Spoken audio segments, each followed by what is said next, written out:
Qui-Gon and Obi-Wan. Obi-Wan and Anakin. 2 masters, 2 apprentices, 1 mystery. As an apprentice, Obi-Wan Kenobi is blamed for the death of another Jedi student. With the help of his master, Qui-Gon Jinn, Obi-Wan must fight to clear his name. But even if he is found not guilty, he has gained an enemy for life, the dead boy's vindictive father. 12 years later, Obi-Wan is a Jedi Knight with his own young apprentice, Anakin Skywalker. Anakin doesn't know about the secrets Obi-Wan is hiding, but as the past comes back to attack them, Obi-Wan and Anakin must fight deception with truth and face off against enemies both new and old.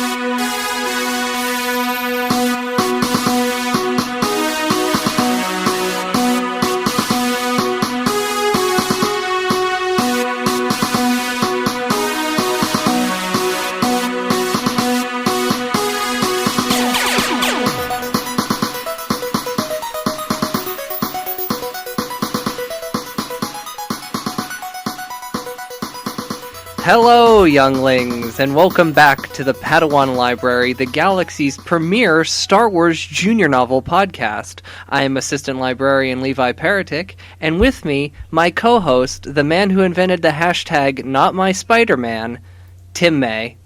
Tim, how are you feeling today? Very good, and I'm okay. I assume you read this on my letterbox. Is this where you got this? No, I just, there's been some Spider-Man news, and I want to hear your take of it. Okay. I know you have some hot takes on Tom Holland, so the people need to know. Okay, when I say hashtag not my Spider-Man, I want to make it clear I'm not talking about Miles Morales, who I love, and because the hashtag not my construction is often just racists who hate when characters aren't white or whatever, so I don't want people to think that out of nowhere. Okay. No, but... I mean, whatever. Okay. I don't know why we're talking about Spider-Man right off the bat, but okay. I couldn't think of anything else to open it's fine. And we hadn't discussed this. So now we have to talk about it, or else people. We don't have to go into depth. Okay, let me just. I mean, we're also. I'll say people. Well, we are current events here. This is the night before we were recording. Yeah, this is the. So it's not. I think. There's an episode we recorded at the same time that was also the night before, but. Yeah, we're very late on this. I was out of town for a couple days. Whatever. This is fine. I know it is. If you're expecting the return of the sketches this week, you're too bad. Maybe next week. Okay, so I'm sure you're all like, where are the sketches? Anyway, there's the book review is the only segment. What are they doing? Like, so, I will say about Spider-Man. I am perfectly happy to see Sony take full control of the character on film. That's what I'll say. I really don't like Spider-Man: Homecoming, and I thought Far From Home was fine, like pretty fun, better for me, but they're both, I think Tom Holland is charming, and I would like to see him get a chance to actually play Spider-Man. So I'm down with that, and not, Iron Man's little boy. I don't think this is I'm not, like, alone in this take. I definitely feel like in the minority. Everyone I know is so happy that Uncle Ben erasure has taken place in these movies, which I hate. There's a million things I don't like about this. I'm a huge Spider-Man fan. It's one of the other things I like as much as Star Wars. I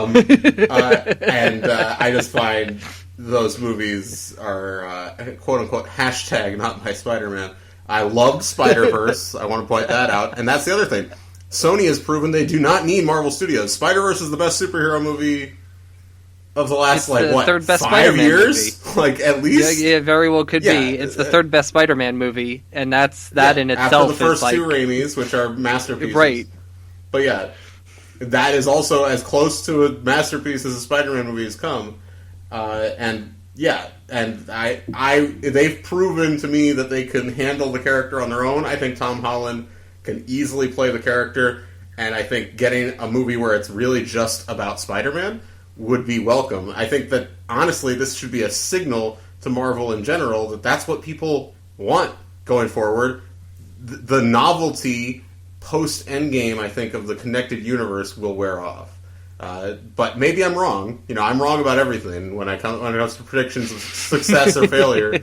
But, I feel like Endgame really is an ending, and everyone I know personally, even the people who love the Marvel movies, they're going to see the new Marvel movies, the new slate of Marvel movies, but they're not invested in the same way where they care about how they connect to each other. I think they just want them to be good movies, so they should really focus on that and creating an internal logic within the individual films. And I hope that's what happens for Spider-Man. Whether Marvel gets to make them or not, I don't care, by the way, if Marvel gets to make Spider-Man movies or not. The fact that people are trying to start a movement or whatever against Sony, boycott Sony, you're fighting one giant corporation with another. I know we're talking about Star Wars on this podcast, which is a corporate product, but have some self-awareness, okay, people. Okay. The only thing I'll say about this is a meme that I saw today, and it was number 2 from Austin Powers and Dr. Evil, and number 2 was Disney, and Dr. Evil was Sony, and it just said, with our combined franchises, along with your Spider-Man, we could make billions. And then Dr. Evil said, why make billions when you can make millions? You know what? Austin Powers is having a moment again. Have you noticed this? No, I haven't. I feel first of all, I have to tell this story.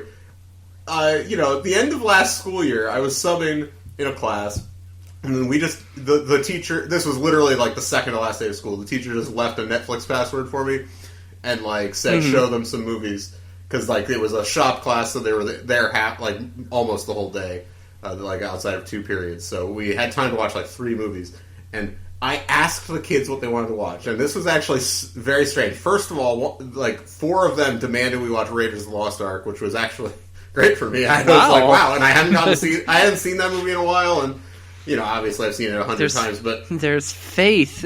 I have faith I was in the shocked. youth. And then after that, a different set of 4 kids, then supported by the original 4 kids, were all saying we need to watch Austin Powers. Which I thought was baffling, and I was like, huh, what? And I was watching it, and that movie actually holds up relatively well. There's some really funny stuff in it. Mm-hmm. But I was watching it and thinking, what does this movie even mean to these kids?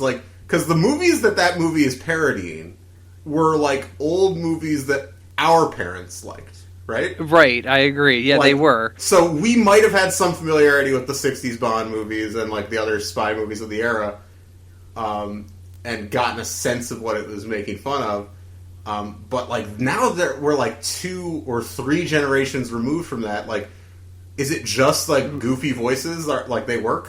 Or is it what they think 90s is? What the 90s is all about is Austin Powers? Huh.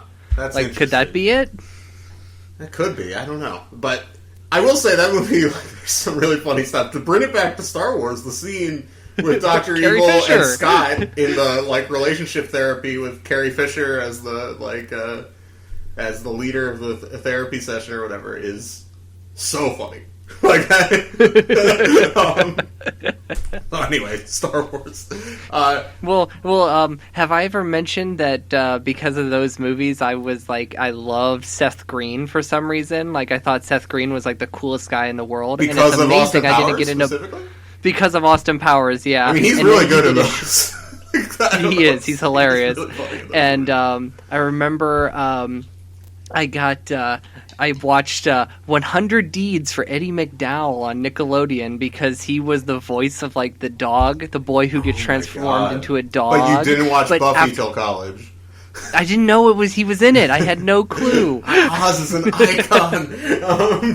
Anyway, we didn't have the internet like we do then. You know, like IMDb was still a budgeting technology. So, speaking of more non-Star Wars things, Matrix 4. I know you're a big Matrix head. Yeah, I'm very conflicted about this. We'll see. The fact that Keanu and Carrie-Anne Moss are signed on, but not Lawrence, when Morpheus is the only character who survives Revolutions, is strange to me. And the biggest strange thing is that the Wachowskis have broken up. It makes me sad. It's just the one of them, it's just one of the Wachowski. Lily's off apparently working on a Showtime series or something.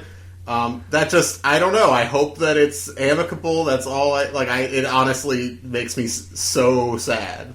I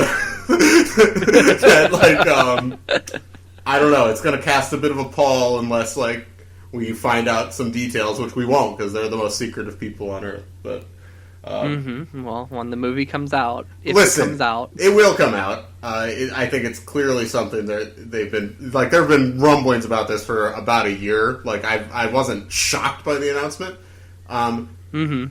I don't know.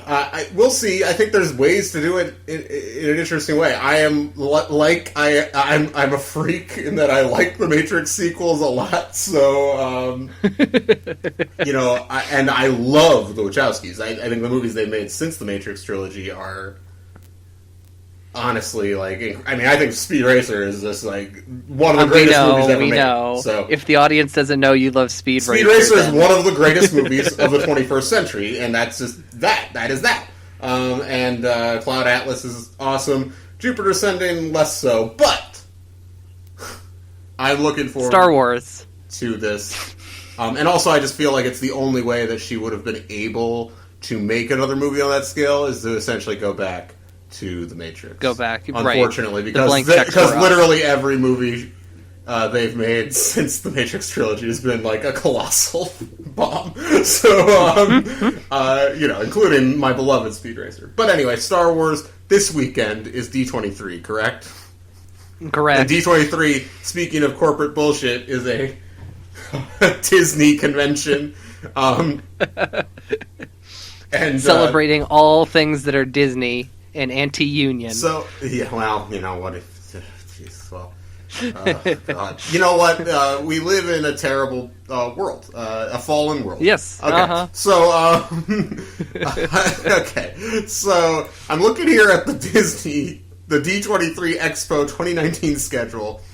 And ooh, yes, I haven't looked at this. On Friday, here's the big things. There's a Disney Legends panel, which maybe some Star Wars people get that great honor. They will be, for sure. We'll see who. I don't think they announced those in advance. They just do it. Let me look. I'll look that up while you continue. And then we're also getting the Disney Plus showcase, where I assume we'll get fully outlined what's going to be there at the launch, and that probably includes some Mandalorian stuff. I don't know if there's a separate panel for that yet, but that's a thing.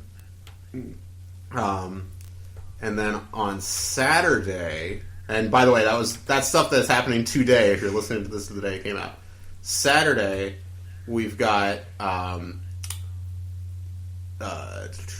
where is it? I know there's a Star Wars thing. Oh my God, The Simpsons has a panel at D23. Yes, they do. You didn't know that? No, that's wild. I mean, that's all going to be on Disney Plus. That's a huge deal to me. I love The Simpsons. That's the other. That's right. One of my other big things. So yeah, I could do a Simpsons podcast, but there are enough of them. Okay, let's see. And there's not enough Star Wars podcasts. God, kill me. I know, right? There's way more Star Wars podcasts than Simpsons podcasts. So, there's not that many Spider-Man specific podcasts. I don't think actually. No, not that I'm going to start a second podcast, guys. This is my limit here. Anyway, where's the big movie panels?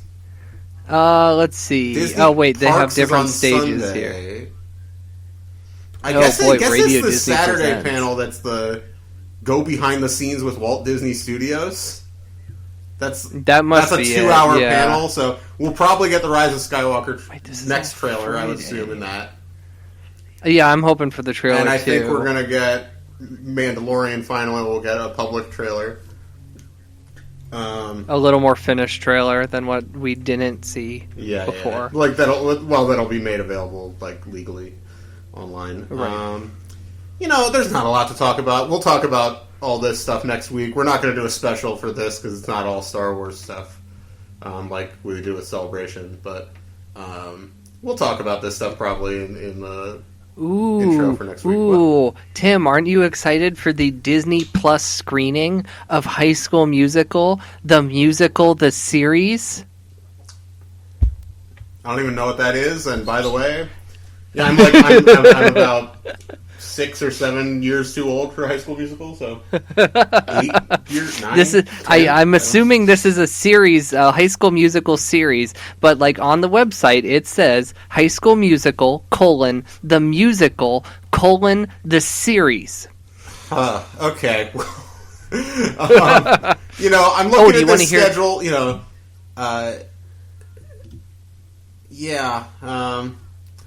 I don't know. We'll see. I mean, I see.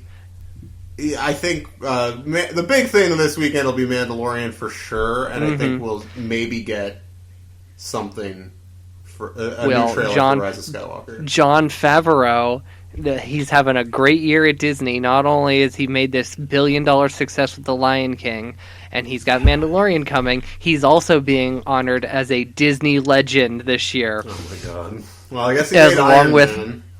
And guess who else is joining him? Robert Downey Jr., also a Disney legend this year. True. Is that it? James Earl Jones.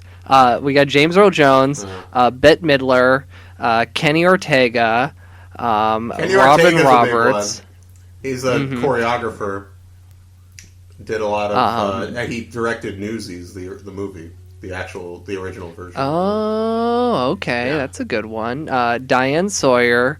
She was on ABC for. I don't even think of that in the same. What are we talking? Well, there's Ming-Na Wen, and she Ming-Na. is on. Ming-Na. Oh, sorry, Respect I apologize. ER. Respect ER. Sorry, she's a Disney legend this year too, Mulan, for she was Agents Mulan, of Shield. Oh, okay. Yes, she did. Yeah. Yes. Hans Zimmer is becoming a Disney legend this year. He was the composer of The Lion King. That's a pretty big deal. He also did some Muppet movies too. They own the Muppets. Yep, The Muppets, that's about it. I don't like. The thing that makes me crazy is that I love the old Disney Animation Studio. I love the parks. I like that as like a silo unto itself. And the fact that they own all this other stuff, even stuff that I like, I don't think of that as Disney property. So it's like the Muppets is its own universe. I don't think of that as a Disney thing. They didn't even buy the Muppets till like the mid 2000s. Like, right. Whatever. Anyway, they had nothing to do with like any of their movies either. And then like Disney's only done 2 movies, and the second one didn't do well, and they just haven't bothered. I think there's some good stuff in that second one, though. To be fair. Oh, good. Well, I haven't seen it. Tina Fey is pretty funny in that movie. Okay. Oh, okay. That's got me. She plays like a Russian gulag guard. She's very funny. I'm already entertaining. And like Constantine, the evil Kermit, is like a great Muppet character. So there are actually some very good things in that movie. Okay. One last thing before the break. You alerted me to this just before we started recording. This book. We haven't talked about this book. I thought we'd had, but I don't think we have actually now. Yeah, we think we only messaged each other about this book. We have never verbally spoken about There's a book coming out in the fall called Secrets of the Jedi, not the Jude Watson book that we will be reviewing on this podcast probably in like February or March, I think, is around when we get to that. But it's an in-universe text written by Luke Skywalker about the history of the Jedi Order. And, the big news coming out of it, the first big news coming out of it was that Yaddle is in the book. Yes. Yaddle is canon once more. George Lucas cannot stop Yaddle. Yeah, I know. Like he tried to do in the Blu-ray of Phantom Menace. I love that she's nice not in the try. Blu-ray. I appreciate George for that. The Blu-ray cut of Phantom Menace is the definitive cut. I agree. Getting rid of that terrible Yoda mold is good. I don't care what anyone says. Anyways, so, he looks better. I love that Yoda looks best in episode 1 now. Yeah, I think so funny. he looks incredible in episode 1. He looks really good in 3 too, but 2 it's a little early still. But yes, there's some limitations to what they're doing, but it still holds up. It holds up very well. But anyway, the big thing I guess that people are talking about out of this book is that apparently through the years until Ben Solo turned to the dark side, and Luke kept a constant communication and relationship with Obi-Wan, Yoda, and Anakin as Force ghosts. Is a thing that's revealed here, and so this has everyone a buzzing. Is Hayden finally going to appear in the movie? In a movie? Rise of Skywalker. Is it going to happen? He better, without a doubt. I think he should, and obviously Ewan also. And obviously the other big thing that could be announced, by the way, at D23 is the Obi-Wan show that's been reported now by Variety and Deadline, which is like actual, real news sources, not like Star Wars fans.net or whatever. Right. So that could also be announced at D23, although we could be waiting on that too. Who knows? Anyway. I was thinking today, like, are we going to get Mace Windu? You think, like, if they have, like, a scene, like, in this movie where a bunch of ghosts show up, a ton of ghosts show up. And it's like, you can mirror the episode 2 shot of all the Jedi showing up at the... Yes. Yep, all the Jedi showing up. People would be pumped about that, I think. Yeah, but I think since, we got Samuel L. Jackson on tap, we got him on speed dial. This sort of thing if someone besides J.J. Abrams were directing it. Right. And I love JJ. I'm rewatching Lost now. Is the other thing I've been doing with my time. And, he's barely involved in that show after the pilot, but that pilot is fucking great, guys. It rules. And he's a big part of that, so yeah. Have you reached Mikhail yet? Oh, no, I'm still in season 1, my dude. The other day I was like doing some random... He shows up season 3? Is that the first? I think so. Yeah, and then he doesn't really factor that heavily till like 5, I think. But, right. And like for whatever reason I was doing some random task the other day and I just all of a sudden like I said Mikhail in my head and I was like, oh, that Lost character I haven't thought about in years. Lost is the best show. Mikhail, of course. Lost, I was thinking about this watching the show and I'm like about halfway through season 1. There's just so many moments that are just absolutely embedded in my brain. It's like it's one of the few things that has the same kind of totemic iconic power as like Star Wars or like Close Encounters of the Third Kind. I honestly think that. Like it's so fucking good. It's unbelievable. Yeah. Because the emotions, like the emotions run so high when the huge things happen. Like you just remember where you were when it happened. Like you remember how you felt. It's great. I've watched it so many times, although I haven't really watched it all the way through since the summer after it ended. But I watched it constantly for the years it was on. I just rewatched it all the time, so I've seen every episode like 100 times. But it's incredible. Incredible stuff. And Dominic Monaghan, he's in 9, isn't he? Yes, he is. That's cool. That's cool. I'm curious. Can't wait for that. Anyway. You know who always reminded me of him? That one dude who shows up in Force Awakens, who like he's like, what the hell's his name? One of the dudes that like Han like. Yes, that guy, the guy with the greasy bowl cut. Yeah. What if he's one of the Knights of Ren? I think that'd be cool. Ooh, that would be great if he was. I don't know. We'll see. I bet he has. I don't know if he could do much, but that would be. Oh! Jeff Garlin has to be one of the Knights of Ren. I agree. Jeff Garlin for Knights of Ren. Oh my god, the Knights of Ren should be like Jeff Garlin, who are some of the other goofy actors. They should bring back Benicio, and he should have been a Knight of Ren the whole time.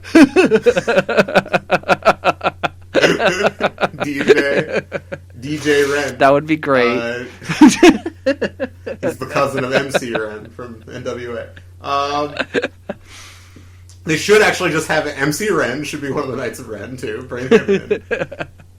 Yeah. Oh, what if Shia LaBeouf was one of them? That would be great.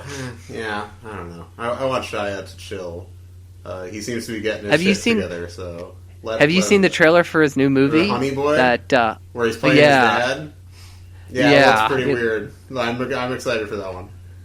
Yes, that's interesting. He seems to be getting his stuff together. So I hope he's. I don't think he needs to be in a franchise. Anyway,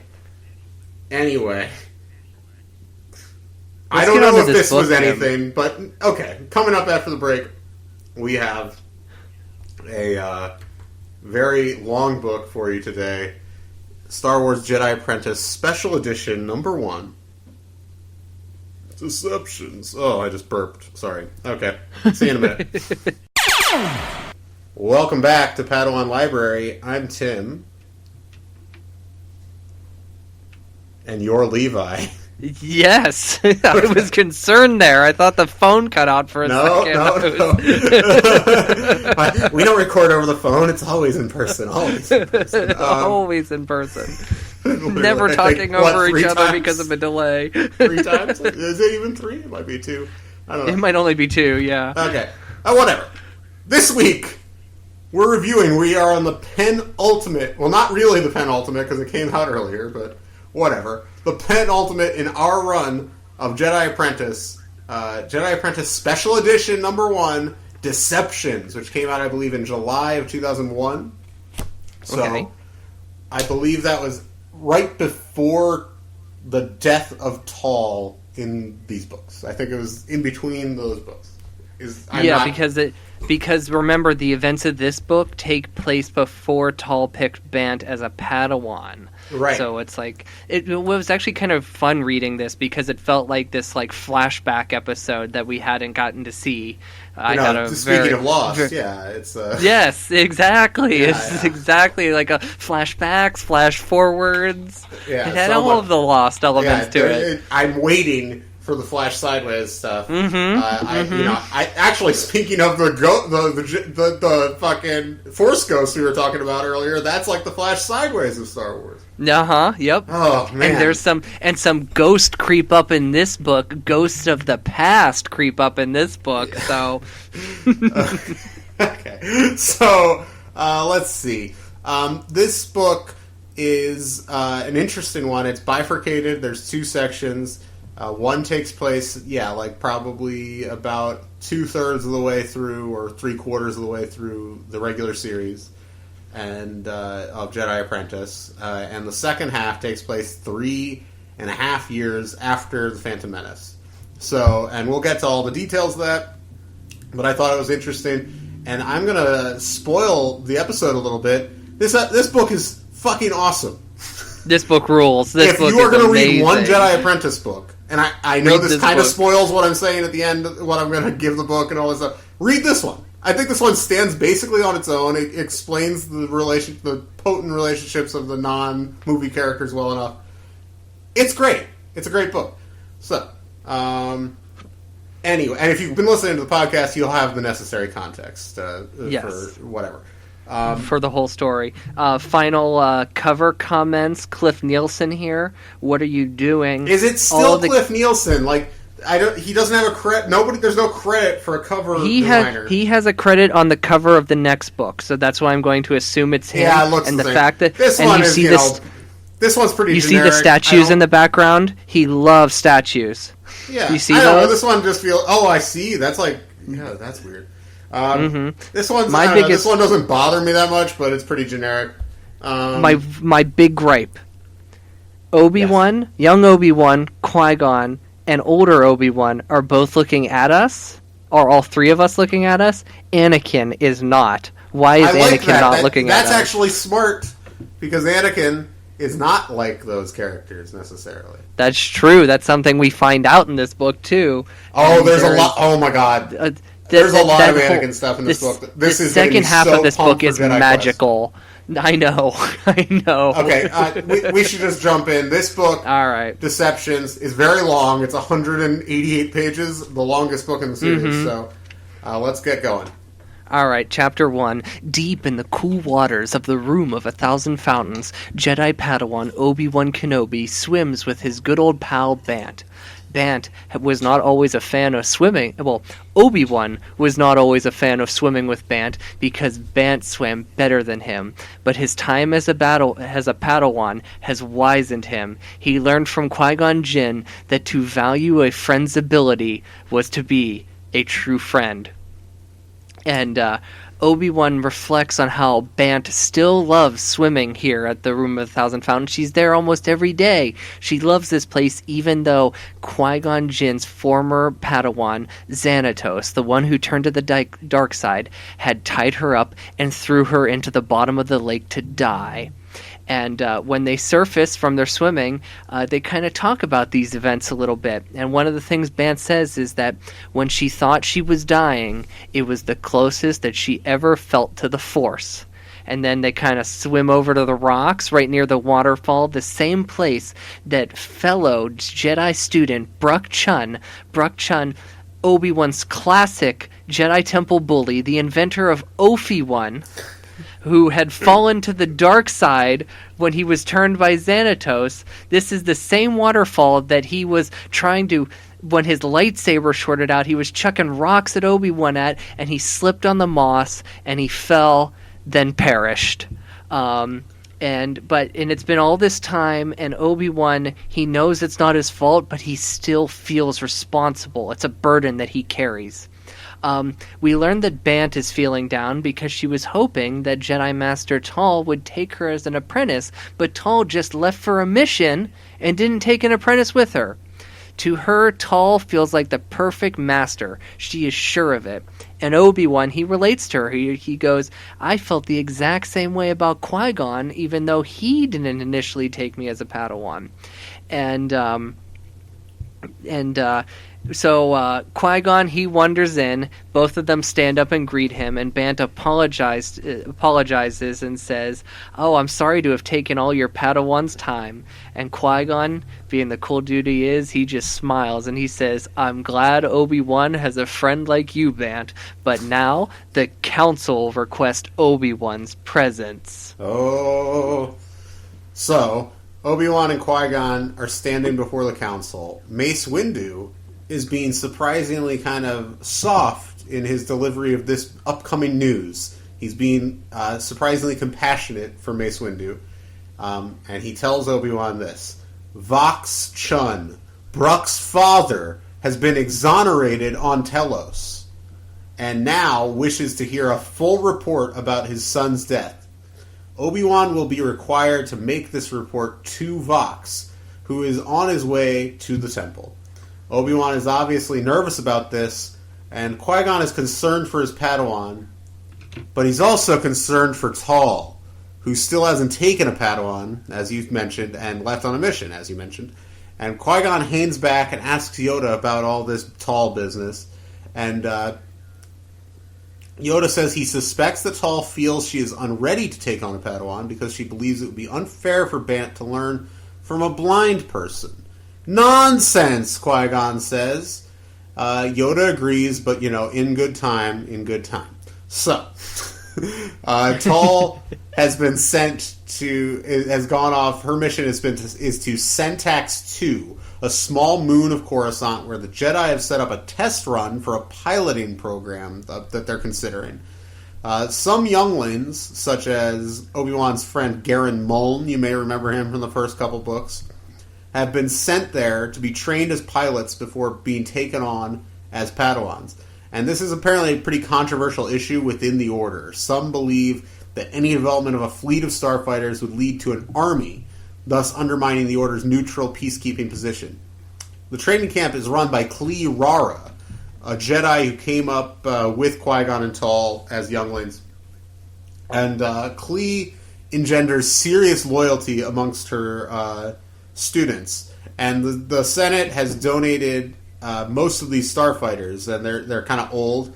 And Tal has been sent there to investigate a malfunctioning ship that almost hit a taxi from Coruscant that was carrying a senator. So this is a big deal because Yoda explains that some people in the Senate are just waiting for the Jedi to take a hit. So this is a serious mission.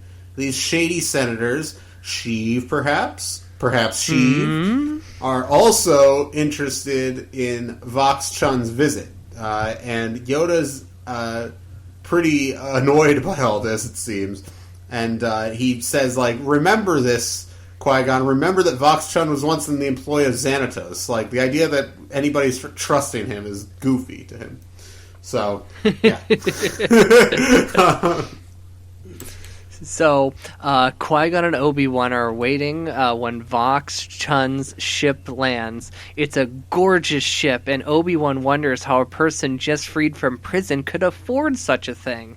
And Qui-Gon says it's a sign that he still has friends in high places. When the ship platform lands, Obi-Wan nearly faints. It looks like Brooke Chun is standing on the platform, but turns out it's Brooke's younger brother, Cad Chun. They are a spitting image of each other. Vox follows along with this character by the name of Sano Sauro. How do you Sauro? I'm going to just call him Sano. He is a large, dark-eyed, emotionless-looking creature, and Vox explains that he is there for emotional support. So Qui-Gon, he's like, hey boys, we got some refreshments waiting for you, but Vox gets snippy with him. He's like, I want to see where my son died. So they lead him to the room of 1,000 fountains. Now, from there, Vox and Sano pretty much interrogate Obi-Wan. They need to know all the details. Obi-Wan gives them nothing but the truth, and they meet his truth with sarcasm and doubt.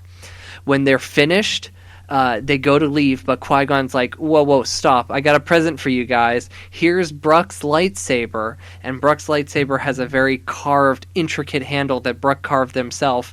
And, of course, they hand it to Vox. The Kyber crystals have been removed. It is just a dud lightsaber at this point. And Vox, he doesn't even look at it. He just shoves it right in his tunic, and then they're gone. And even though they're gone, Obi-Wan feels that this is very far from over. So, Qui-Gon wants to offer Obi-Wan a bit of a distraction. So he takes Obi-Wan with him up to Syntax 2 to see the Jedi Pilot School. And to see Tal, if you know what I mean. So, they're greeted by Obi-Wan's friend, Garen Muln. He's grown out his hair, and he doesn't, according to Obi-Wan, look like a Jedi. But he assures Obi-Wan that he's still very much a Jedi. And Garen's obsessed with Klee Rara, the teacher at the school. And who shows up, and she's a beautiful redhead that Qui-Gon and Tal grew up with. And Klee greets Qui-Gon warmly and brings him to see Tal, who receives him coolly. And Klee takes Obi-Wan to look at the ships and leaves Qui-Gon and Tal alone. And I'm going to read some of this chapter here. Qui-Gon was about to... Qui-Gon waited until the others had left. He did not approach Tal. You're angry that I came. She turned away from him so that he could not read the expression on her lovely face. Sometimes she did this so that he would not have an advantage. You think I am in need of help. You think I cannot handle a mission alone. Qui-Gon was about to insist that such a statement was ridiculous, but he stopped himself. He did not need to see Tal's face to realize that she was feeling vulnerable. The act of choosing a Padawan had pushed her up against something deep inside that hurt her, that made her doubt herself. He knew that feeling well, for different reasons. No, he said, I came because Obi-Wan had had a hard time with Vox Chun. I am worried about him. I knew he would enjoy seeing the base. If we could help out as well, it might distract him further. Ah, Tal said mockingly, and that is the only reason you came? I heard that you had decided not to take a Padawan. And you thought I might need a heart-to-heart talk. Tull whipped her face around again. He read lines of bitterness there. You want to tell me how reluctant you were to take a Padawan, how much it cost you, how valuable it has turned out to be, how I must realize that even though I am blind, I have much to give an apprentice. Do you think I don't know every word you would say? So please refrain. Any discussion of Padawans or Bant is off limits. I mean it, Qui-Gon. All right, he said quietly.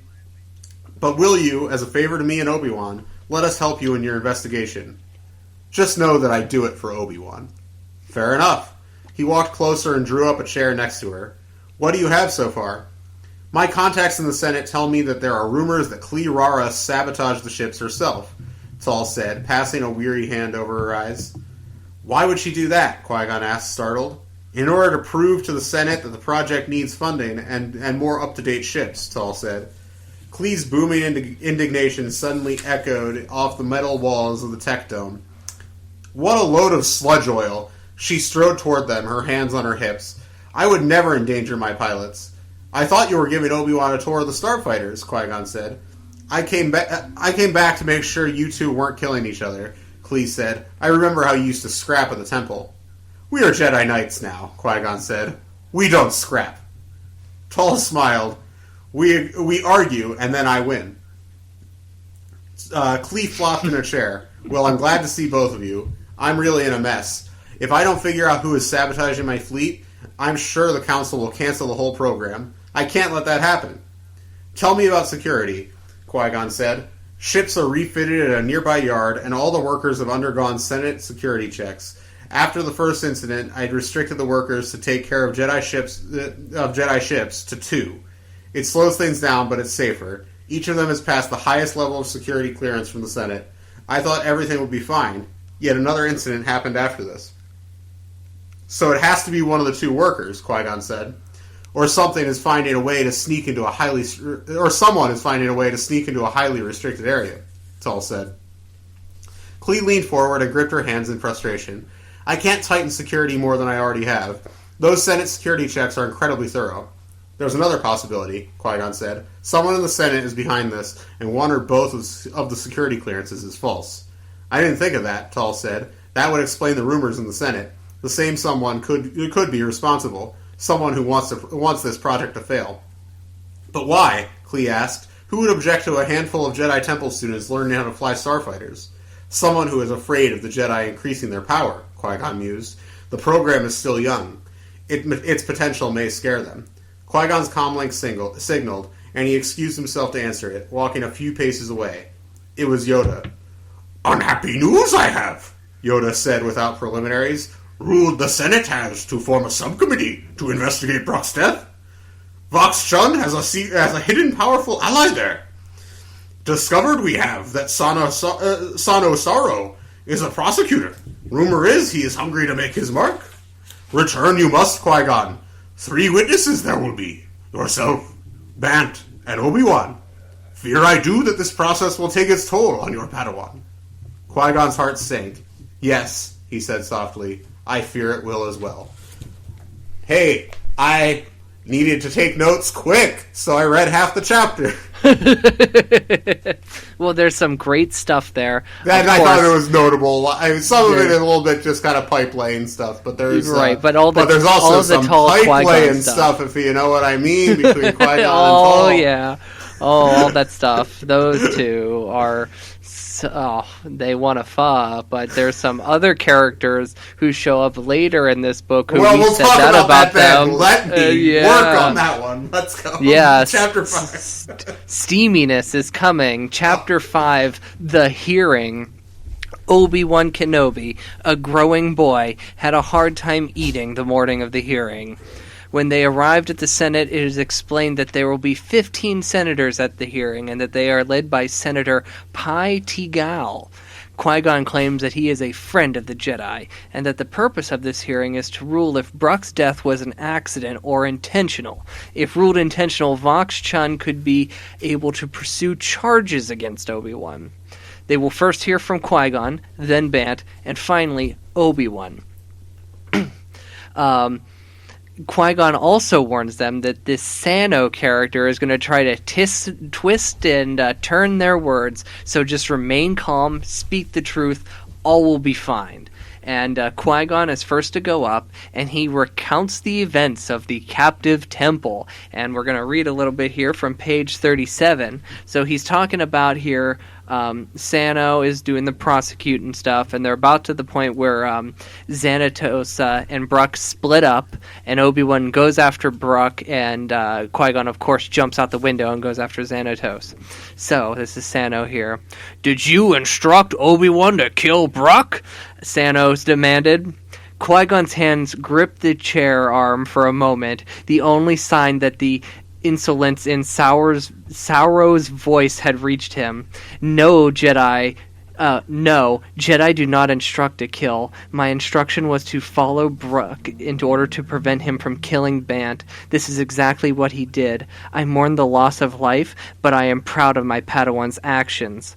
Qui-Gon gave Obi-Wan a warm glance. Proud? Sauro stood. Proud that a young Jedi student is dead? Proud that Obi-Wan tried his best to save him, even after Bruck Chun tried very hard to kill him. Qui-Gon said, his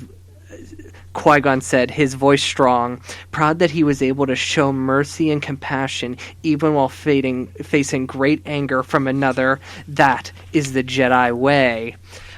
So Qui-Gon leaves the stand, and Bant goes up, and she recounts being tied up and tossed into the water by Bruck and Xanatos. And this is on page 39. Bant concluded in a soft voice and bowed her head. That is all I know. The note of insolence in Sauro's voice changed to a soft purring of a deadly animal. You say you were near your limit underwater. Is there a prescribed amount of time that a Calamaran can be without oxygen? No, Bant said. It varies from individual to individual. Have you ever passed out underwater, Bant? No. Never reached your limit? No, Bant said, not until that day. Yet you did not pass out, did you? How old are you again, Bant? Sano asked, suddenly switching gears. I'm 12. I was 11 at the time this happened. If you have never reached it before, and you did not reach it that day, how do you know you were close to death? Sano fired the question abruptly. She blinked slowly. I felt death was near. So it was a feeling. Obi-Wan's muscles tensed. Confusion flittered over Bant's face. She had not expected this attack. Jedi are taught to trust our feelings. Ah, and what was your state of mind? I was in a meditative state, waiting for death, should it choose to come. Can you say for sure how much longer you could have held out if Kenobi had not rescued you? Bant hesitated. The truth, he warned. No, I cannot. Sano spun around and faced the senators. So we are to trust the feelings of an 11-year-old girl in mortal danger? So that any efforts to free her were justified? A young man is dead because of this? And then here Bant, she chimes back, but I know my abilities and my capabilities, Bant cried. I am sure I was close to death. So she gets grilled pretty hard. And after this happens, the senators are like, all right, we need a break. We are going to call it a day, and we're going to reconvene tomorrow and hear the Obi-Wan's testimony. And as Obi-Wan is, everyone's leaving the hearing room, Obi-Wan is walking out, and he happens to be the only other person left in the room is Bruck's brother, Cad Chun, and they exchange some words here. Obi-Wan was left with Cad Chun. Their eyes met. A wave of anger washed over Obi-Wan. A wave he knew he must resist, but he could not. They had attacked Bant. He could not forgive them for that. Cad caught his anger. Obi-Wan saw the flash of satisfaction in his pale gaze that was so much like Bruck's. So you're not perfect, are you, Obi-Wan? Hang on, I'll say this in the a more Bruck voice. So you're not perfect, are you, Obi-Wan Kenobi? Okay, this is 41. bottom of 41. Well, yeah, you should just do CAD. Yeah. Here. Where are we? Okay. So you're not perfect. So you are not so perfect, are you, Obi-Wan Kenobi? Cad asked in a tone of soft menace. I see So the soft. hate in your eyes. I don't hate you, Cad, Obi-Wan answered, struggling to keep his voice even. But that attack on Bant, is that your idea of justice? Cad's hands balled into fists. I'm killing my brother. Is that your idea of mercy? He spat out. Their gazes locked. Obi-Wan had never faced such blazing personal hatred and pain. He felt the shock of it hit him. He wanted to run, but he stood his ground. Cad finally tore his gaze away. Then he turned and hurried after his father. Is that Bruck or is that Xanatos? Or are they It's just some the combo same? of the two. I don't remember the voices. Alright, so... Chapter 6. Yes, Chapter 6. Qui-Gon heads straight back to Syntax 2 after the end of the day's proceedings, and he tells Tall about the badgering of Bant. And Tall seems concerned, but Qui-Gon dare not mention that this could be the concern of a master for an apprentice. He remembers what Tall said earlier. So he changes the subject and tags along to interview the two non-Jedi mechanics that that supposedly passed the Senate background checks and all that stuff. And one is a Twi'lek woman, or Twi'lek. I've been saying Twi'lek my whole life. I found out in the last 5 years that it's Twi'lek, apparently. It can go either way. Everybody pronounces it's a made-up it differently. thing. I'm not offending anyone. Okay, so one is a Twi'lek woman named Hallie Dura, and the other is a human man named Terrence Chinati. They're a little bit salty about having to relate their story again after already telling the police, but they are seemingly cooperative. They do all the repair work on the starfighters, but Terrence Chinati claims that they had no reason to inspect the ionization chamber, which is the part of the ship that had malfunctioned, causing that near accident with the taxi cab. They look around. Tall says that she smelled something on Terrence that she recognized. They look through some oils and solvents in the supply room and find one that does match the smell, and it's a compound called Conductor X-112, which Qui-Gon looks up and finds is only used in the servicing of ionization chambers. So Terrence lied. Why would he lie? We don't know. They look into Terrence's clearances, which all come up totally clean, but in a last-ditch effort, Tall looks at the deceased persons registry and matches all that information with Terrence Chinati, a man who died 20 years earlier. So, okay. Chapter 7. It's morning. Guys, and we are very late on this episode. Yes, we are. It's morning, and Obi-Wan is at his wit's end. He thinks maybe he should go down to the meditation room, but he can barely pull himself out of bed. He turns and notices his comm is blinking. He hopes it's Qui-Gon, and turns out it is. However, Qui-Gon informs him that something has come up here on Sentex 2, but he should be back in time for the hearing. Obi-Wan exclaims, "Should be? Come on, Qui-Gon." And Qui-Gon's like, "You'll be fine. Just speak the truth." He hangs up, and Obi-Wan has a twinge of jealousy because Qui-Gon seems to always put Tall first, Tall over his Padawan, just like he did on Melita Dawn. And just like everything, it all comes back to Melita Dawn. It's the crux point. We're going to talk about this in 2 weeks. When we talk. So, yeah. So he rests his head on the cool window, and he gazes out, and he realizes these thoughts are petty. It's all this guilt. He's feeling all this guilt over Bruck's death. So maybe if he goes and he talks to Bant, it'll calm him down. He goes looking. She's not in her room. She's not in the mess hall. She's not in the meditation room. maybe she's in the room of 1,000 fountains. And sure enough, he finds her. But you know where he finds her? At the bottom of the lake. Her eyes are closed. Her skin is pale. Obi-Wan dives in and grabs her, but she resists. When they hit the surface, she shouts, "No! Let me go back!" But when they get to the shore, Obi-Wan discovers that Bant was trying to test her limit. She could have died, you know.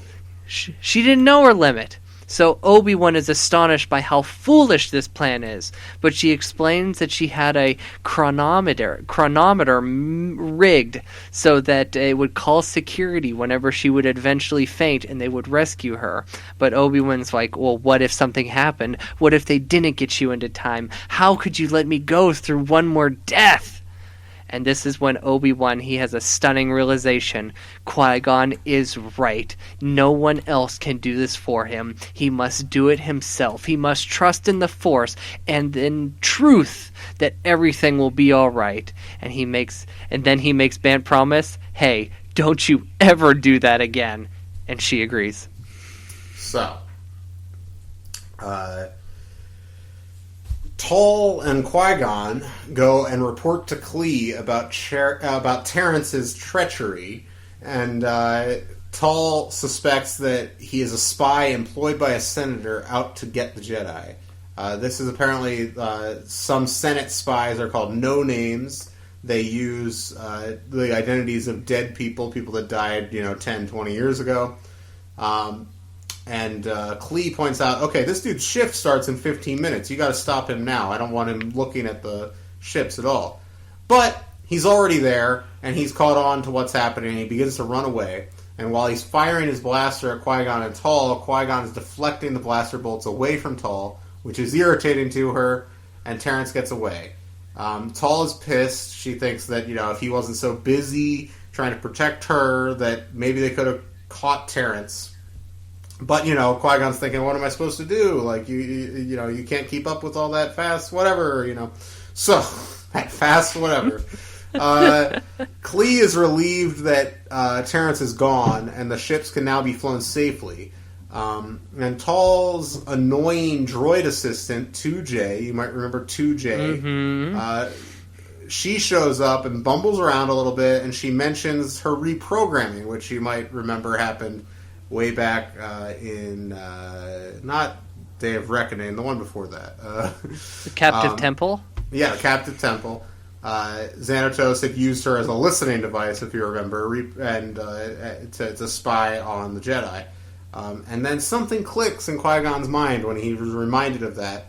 And so he hates to leave Tall hanging there, but this realization will help Obi-Wan, and his Padawan needs him right now. So, Obi-Wan thought he was ready. He thought he could tell the story calmly and smoothly. But Sanyo, I don't know. I hate this is one of my least favorite character names we've dealt with. But we'll have a list of that in the wrap-up episode. Jesus Christ, you're giving me so much homework. I am not even sure how many lists we're doing. I know I had an idea. You were for talking about list. ranking all the books. I was just originally thinking top 5 and like a bottom 2 or something.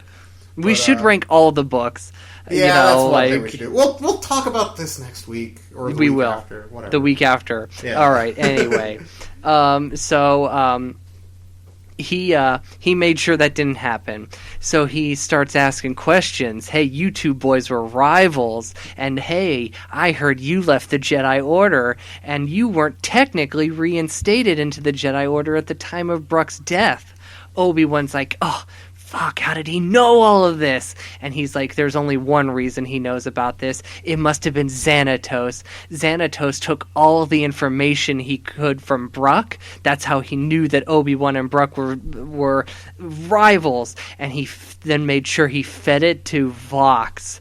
So Xanatos, of course, evil of all evils. Obi-Wan tries to... Obi-Wan tries to explain that the Force in Bruck was very dark, but the mention of the Force opens a whole can of worms that Sano tries to Johnny Cochran his way through. How he says, how can we all logically trust something that we cannot feel? And he rants for some time about this. It's about a page and a half. He goes on this rant about, well, these people are telling us this, but we can't feel this thing. And Obi-Wan, he breaks into a sweat. It's not looking good. But then Qui-Gon burst into the room, and he goes, you want the Force? I'll show you the Force. And from across the room, he snatches Brooke's lightsaber off of the table, and he's just like, Xanatos didn't trust anyone. And he fumbles around with the lightsaber, and he pulls a recording disc out of it. And Sano, he's just like, whoa, whoa, whoa, whoa. That lightsaber is personal property of Vox Chun. And then Pai Egal, he shuts his ass down. He was like, are you kidding me? You guys were just using that thing as evidence earlier today. And he's like, I'll let the Jedi do whatever he wants with it. So they get a recorder and they play the disc. And sure enough, the events of what unfolded in the Room of 1,000 Fountains is replayed in stereo sound. The senators take a moment to confer.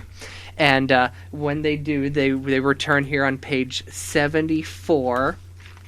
And they said, the death of a young being is always tragic. The need to blame is understandable. Sometimes it's justified, but we do not think so here. We rule that Obi-Wan Kenobi is free of any responsibility of the death of Brooke Chun. There's applause. Everyone surrounds Obi-Wan. Everybody has a great time. It's great. It's great. It's great. I love this scene. This scene was great. That we had like a courtroom scene. We had a Law and Order scene in this book. I agree. We've never had those. I love this procedural shit. You know, there needs to be like a kind of ER flavored Star Wars thing. I guess there's those like those MedStar books for the Clone Wars era. I haven't read those, but yeah, I love. I'm watching ER right now. It's really good. We know. So anyway, you know what? ER is great, and nobody's saying it's not. We should do an ER podcast. I have a story about how like ER like scared the unholy shit out of me. Like my parents were watching it and they like cut open like a dude's arm and like it seemed so graphic to me. Like I literally ran into my room and I used my body to barricade the door and I refused to come out forever. So that was my it's a bit of a disturbing show for a young child. Okay, Chapter 10. Guess what? I'm reading the whole chapter. Ooh. This is the last one before the time jump, so I actually do think it's important. So, Obi-Wan closed his eyes for an instant. Gratitude washed over him, bringing warmth to his cold skin. It felt as though his blood had been frozen, and was at last able to move through his veins again.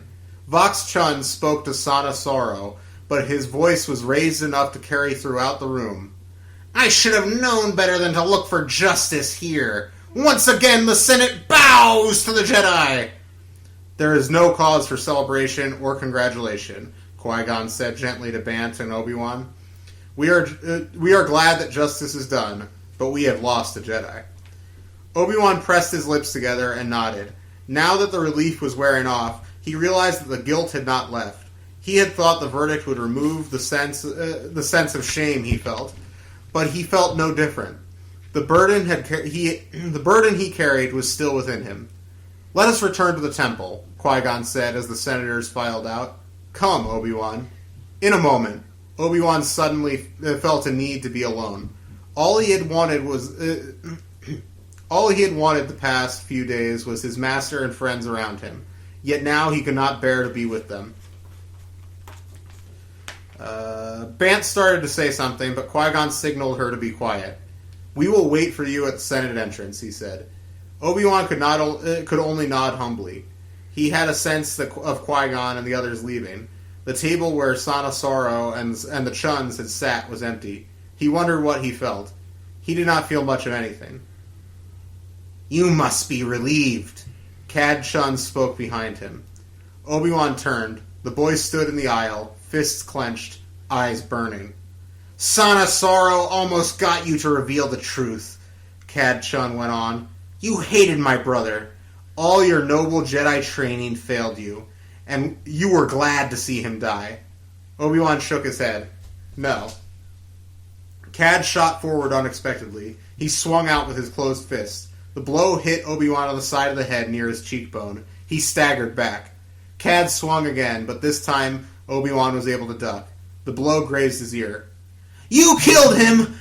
Cad grunted. The one honor our family had. You killed it. I didn't. Obi-Wan ducked again and twisted away.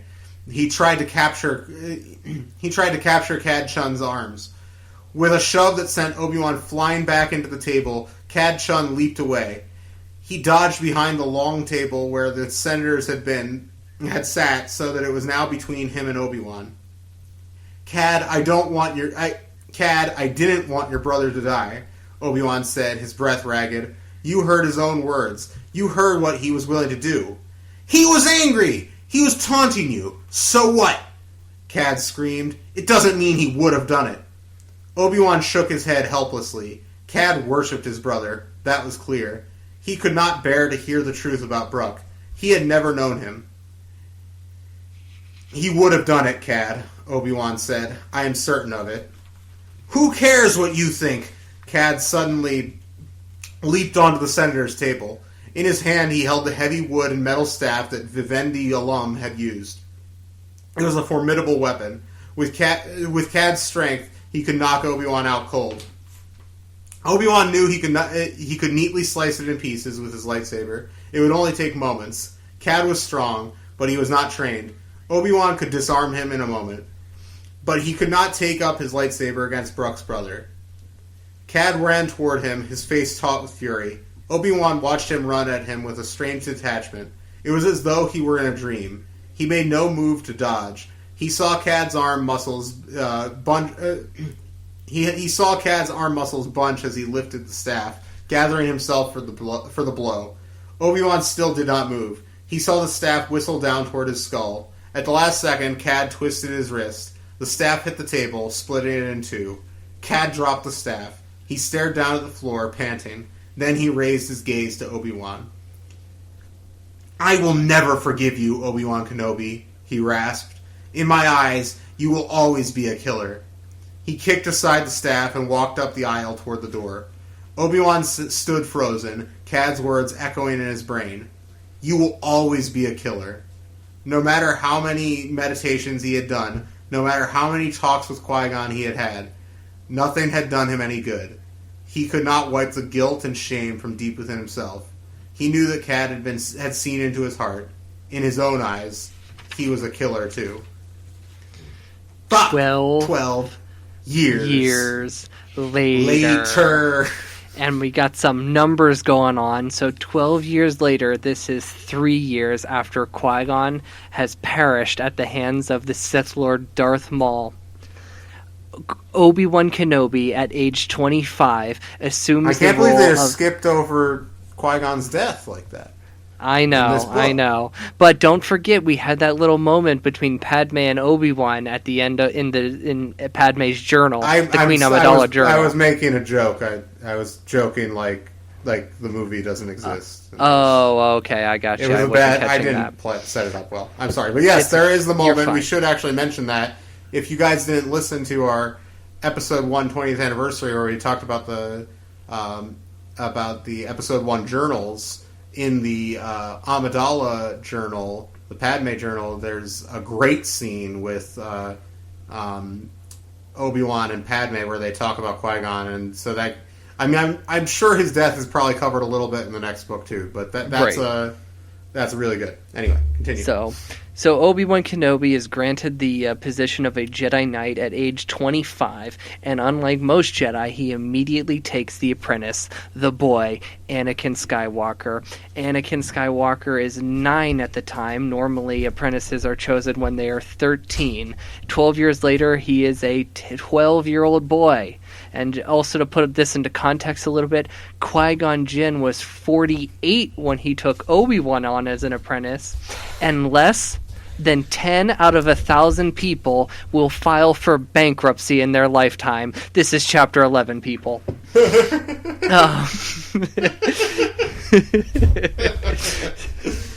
So, we get some Anakin Skywalker. Anakin Skywalker has entered our realm in these books, and Jude, no surprise, captures Anakin's voice wonderfully. And when I read these, I can go back either way. Am I hearing Hayden? Am I hearing Jake Lloyd? He's still just a boy. But the boy, and I'm going to call him the boy, because that's what Qui-Gon called him. I want to He's say the one boy. other thing. You mentioned that, he was taken as an apprentice at age 9, which is young. Mm-hmm. What's interesting is he has not gone on a mission, right? Right. We'll get to this, but yeah. So it's almost like they're holding him at the temple till the normal age, is kind of the impression. Right. Right. And of course, little Annie is struggling to make friends.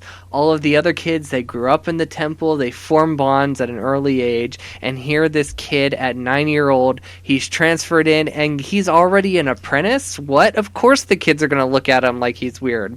So, there's some special circumstances. It's not like back on Tatooine. They make a little reference here to Tatooine, where he had his best friend Kister. Remember Kister? My boy Kister. My dude Kister. Yeah. I wonder whatever happened to Kister. We should cover that. Disney Plus series, please. Yes, Kister. What if he's in the Obi-Wan show? Ooh, that would be... like as an adult.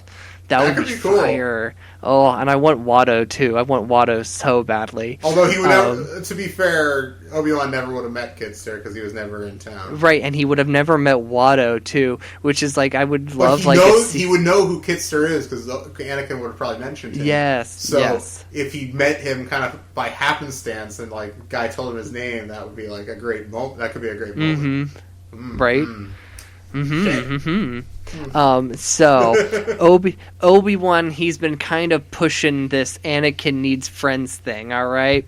And he's got friend experience. He knows how wonderful friends are, even though he doesn't get to see his friends Bant, Garen, and Reeft all the time, because they're at this point they are all Jedi Knights and they're all over the galaxy, helping the galaxy out, fighting for the light. But he knows that no matter what, they've all got each other's backs, and that's why friends are important. So Obi-Wan, he's like, hey, there's some kids playing over at the Room of 1,000 Fountains. You should go swimming, boy.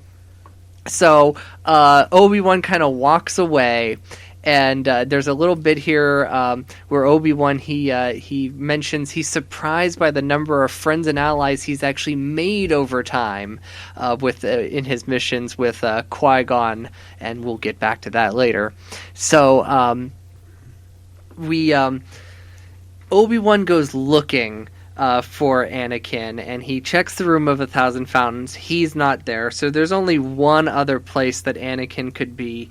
It's his room. So on page 86 here, we're going to read till the bottom of page 87. Tim, do you want to read for Obi-Wan, and I'll read for Anakin? Oh, I have an Anakin impression. Oh, okay. Well, then you do it this time. You've always done Obi-Wan, I just thought. Okay. Well, reading this too, I think I'm trying to change the Obi-Wan voice, because when I read this, I hear older Obi-Wan. I hear that Attack of the Clones Obi-Wan. Yeah. This is a wiser Obi-Wan. Where so are then we I'll starting? do it. At page 86, I'll go ahead and start. Third paragraph.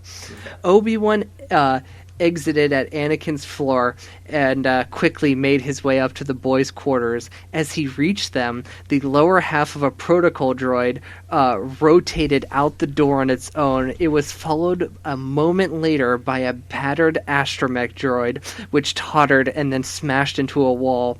Obi-Wan paused. He, as expected, a split second later, Anakin raced out of the door and crashed into Obi-Wan. By the Suns! That's him. Oh, okay. Yeah, come on. Okay. Wait. Let me think. Okay. By the Suns! I thought I had it this time, he cried, rebounding off Obi-Wan and crouching by the droid. I thought you wanted to swim, Obi-Wan said. That shuddered look came over Anakin's face. I had work to do, he muttered. Obi-Wan crouched by him. This isn't work, Anakin. It's a hobby. If you are using it to keep distance between you and your fellow students, it's not a helpful one. Anakin looked up, his bright eyes keen again.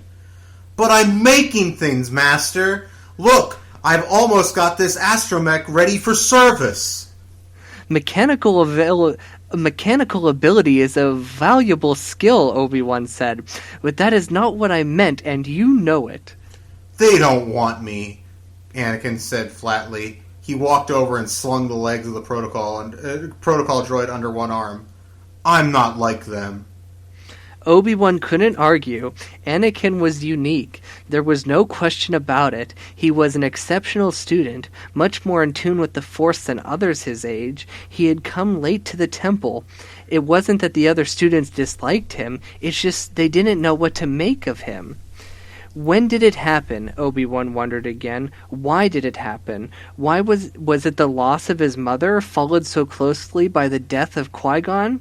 Obi-Wan could not replace those people in Anakin's heart, nor did he wish to. He had hoped that with Jedi training and their own relationship, Anakin would come to find peace. He had not. Yoda has requested our presence, he told Anakin, rolling the astromech droid back into Anakin's quarters. Anakin looked up, excited. A mission? I don't think so, Obi-Wan said carefully. And, I don't think so? Oh, I don't think so. Great line. One of the best lines of Revenge of the Sith. Oh, I don't think so.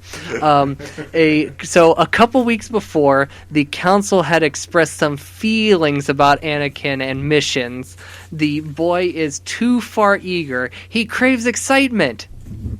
That's not what a Jedi does. Come on, Anakin.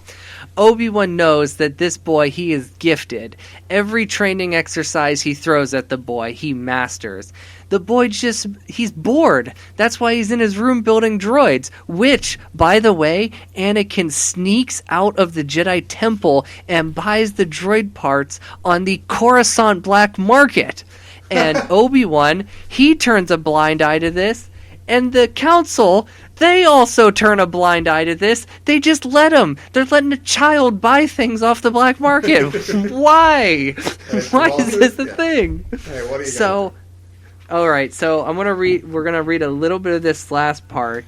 Let's see here. Where do I pick this up? Okay, this is on page 89.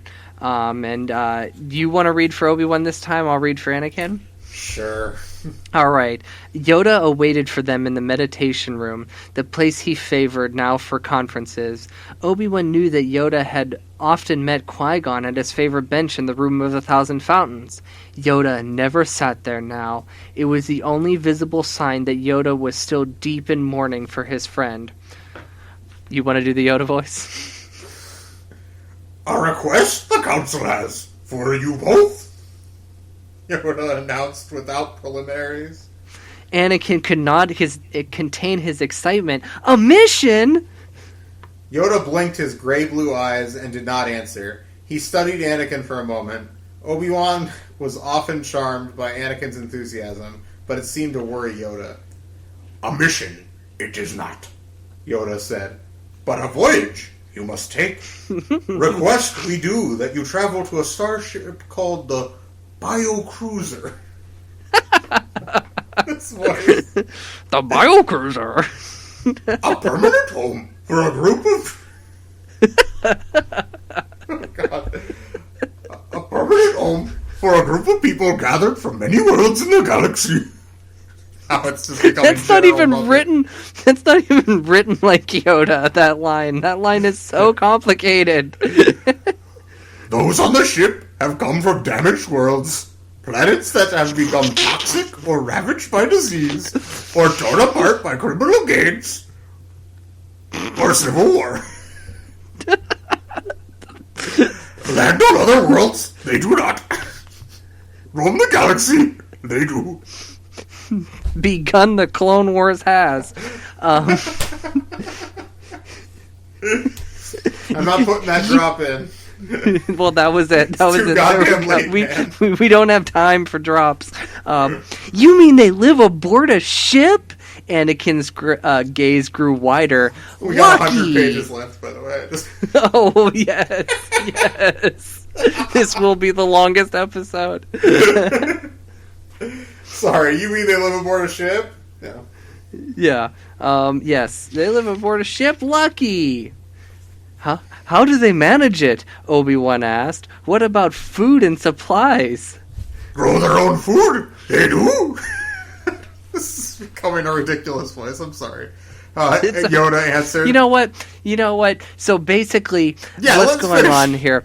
What's going on here is the biocruiser is this self-sustaining ship. It's people who have come from worlds where their resources have been pillaged. These are people looking for an escape.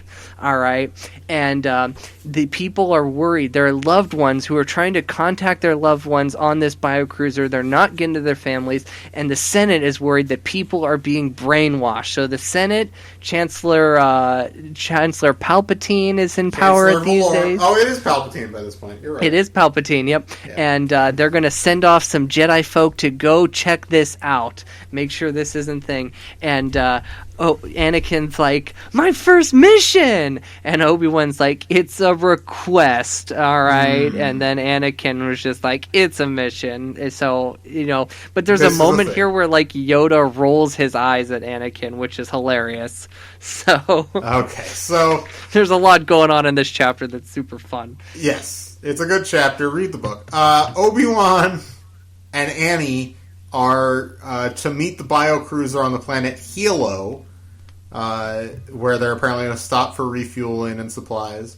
And they wait on the temple's landing pad for their transport, and a super fancy and bougie transport shows up, and out of the transport comes Garen Muln, Obi-Wan's old friend. Obi-Wan's delighted to see him, as it's apparently been many years. Garen offers his sympathies about Qui-Gon and his apologies that he couldn't be there for the funeral, so it's been at least 3.5 years since he's seen Garen Muln. But anyway, so Garen, he's still wearing his hair long, still not looking like a Jedi, quote-unquote, according to young Obi-Wan. And the Jedi have decided many years ago to discontinue the Starfighter program on Centax 3. But Garen, after that happened, Garen became Kli Rara's Padawan and had many great adventures. This fancy ship is on loan from the Jedi from the royal family of Bimin 3.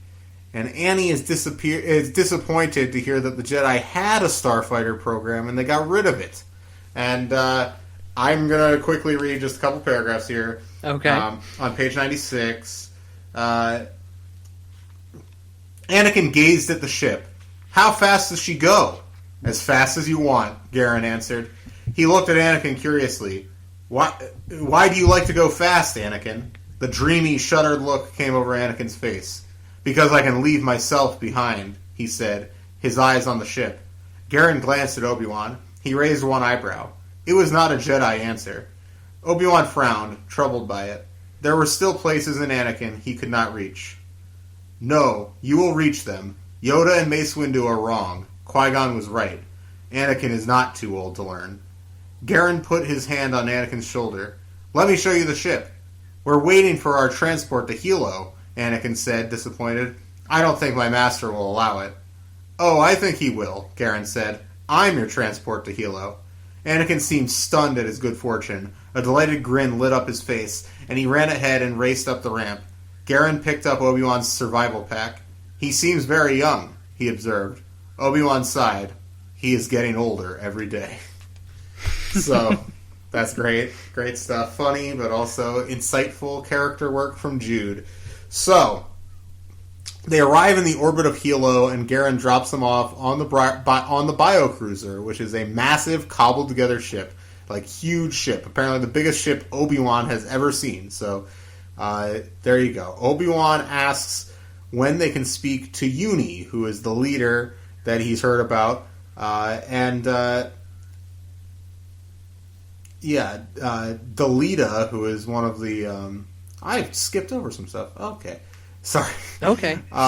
They say, anyway, it's a huge ship. They say goodbye to Garen and are greeted by Nort Fondi, a man in a blue jumpsuit. And he recognizes that they are the requested Jedi team that was come to investigate by the Senate. And he says that Delita, a woman in a similar jumpsuit, will escort them to their quarters. She tells them not to leave their quarters unaccompanied. Obi-Wan doesn't feel anything nefarious in the air and can't see any obvious evidence of mind control among the populace of the biocruiser. But he does ask when they can speak to Uni, who is their leader. The biocruiser's leader is Uni. And so Delita says that he will contact them shortly. Obi-Wan and Anakin have now waited 2 days since that last sentence I said. And they've been rebuffed at every turn when they ask to speak to Uni. They keep just getting the answer shortly. He will contact you shortly. And so, and even when Obi-Wan asks for a tour of the ship, he gets the answer shortly. So Anakin is impatient, but Anakin is very impatient, but Obi-Wan is not much better. And ultimately, when he asks, it's been 2 days, he asks to see Uni again. And then they say shortly, and he says, okay, actually, I need to see him in the next 10 minutes, or he's going to call back the transport, leave, and let the Senate deal with the biocruiser on their own. So the request is granted pretty quickly, kind of after that threat, which, Obi-Wan admits to Anakin is not a very Jedi-like thing to do, but, he had to get something done. So Obi-Wan and Anakin, they head up to Uni's private quarters, but when Uni greets them, Obi-Wan immediately recognizes this is not Uni, this is Cad Chun. Cad Chun, Obi-Wan says numbly. Cad then explains that I am Cad no more. I am Uni now. He also explains that on Telos, they tried to build an honest government, but it fell to corruption once again. The planet's resources wound up being owned by special interest, and they wasted no time in stripping them. Instead of trying to fight these powers, Cad and other Telosians took their plants and minerals and boarded a ship, and instead of looking for a new world, they wandered the galaxy, welcoming beings from other worlds who face similar oppression. Cad claims that the ship has the galaxy's greatest innovators, teachers, poets, musicians, doctors, and scientists on board. They're even trying to make their own renewable fuel source so that they can be 100% self-sustaining. Because now they have to no dock planet for in the fuel. Star Wars galaxy has figured out renewable energy. That's pretty depressing. Yes, it is. 10,000 really systems. So Cad, he is sour about this Senate interference, and he affirms that his people can come and go as they please. Is he sour or is he sore about it? I think he's sore about it. The Cad is very sore.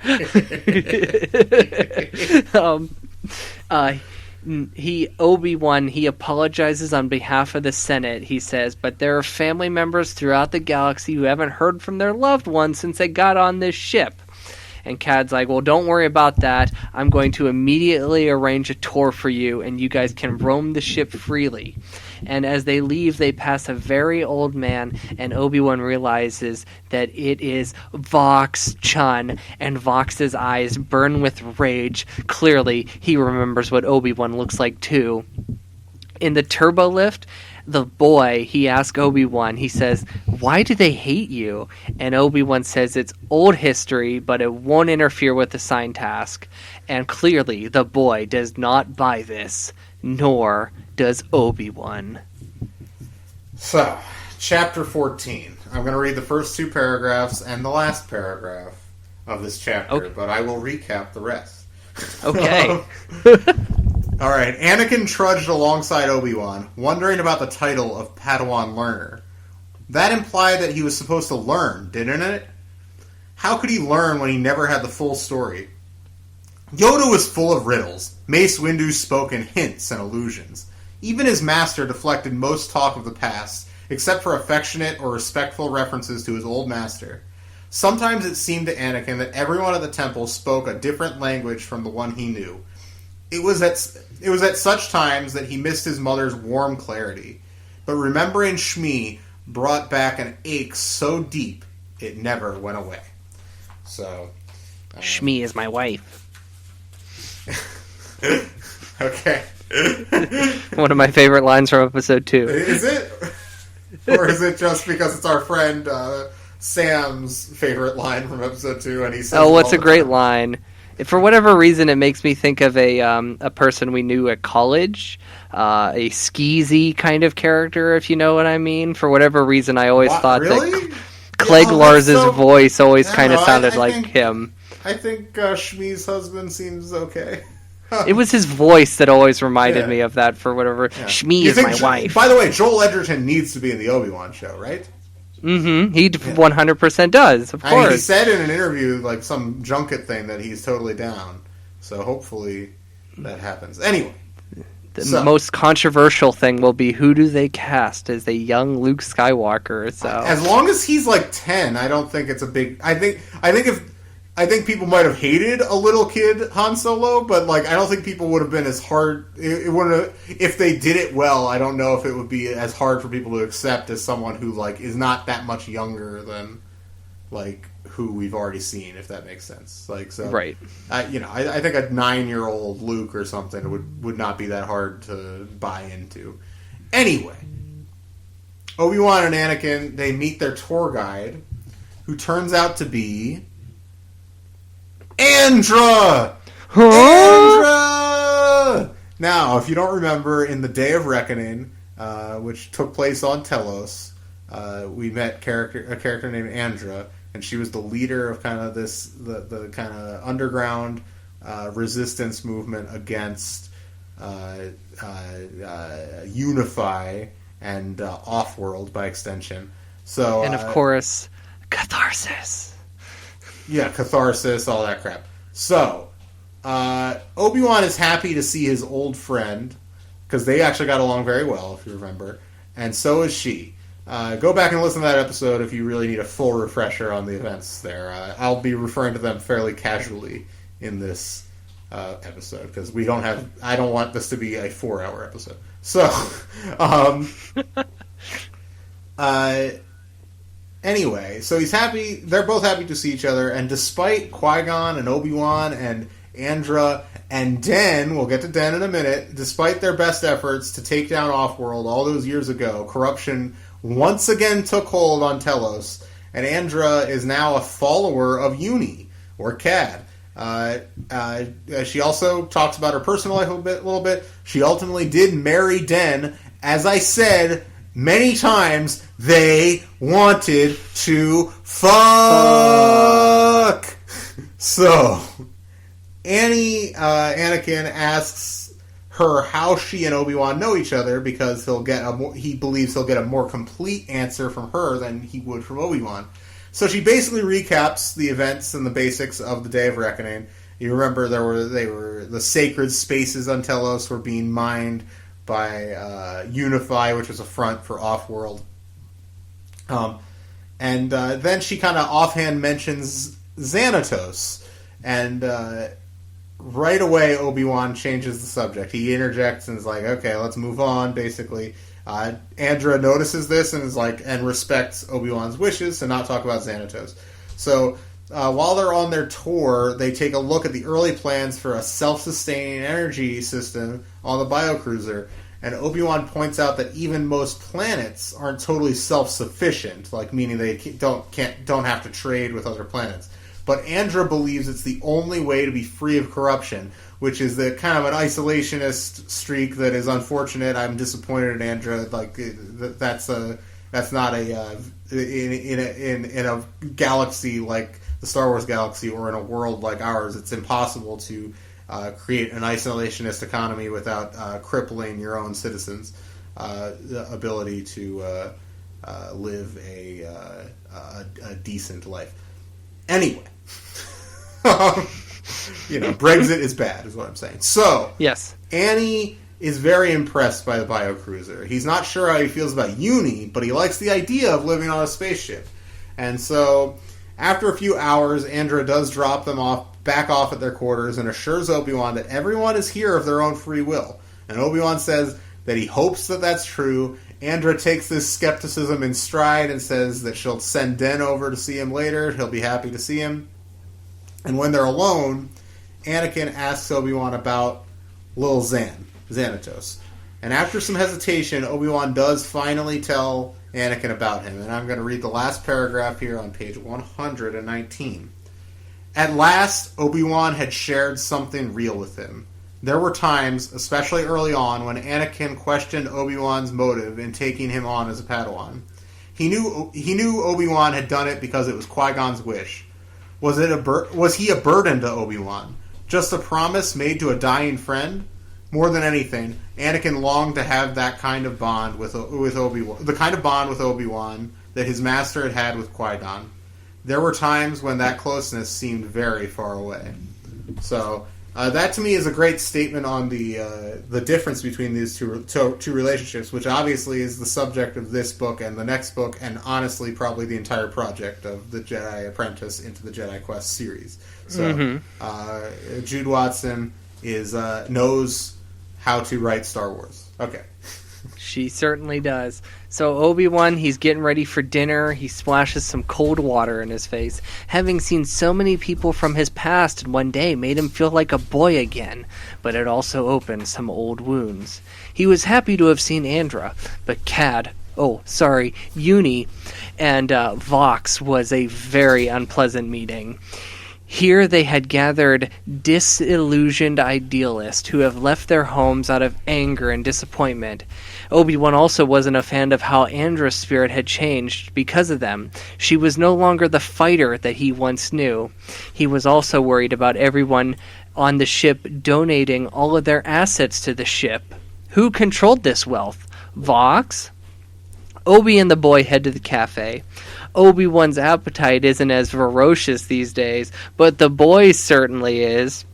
And Obi-Wan reflects on how patient Qui-Gon had been with him all those years when Obi-Wan's appetite was so voracious, and he thinks that it has prepared him as a master for the voraciousness of the boy's appetite.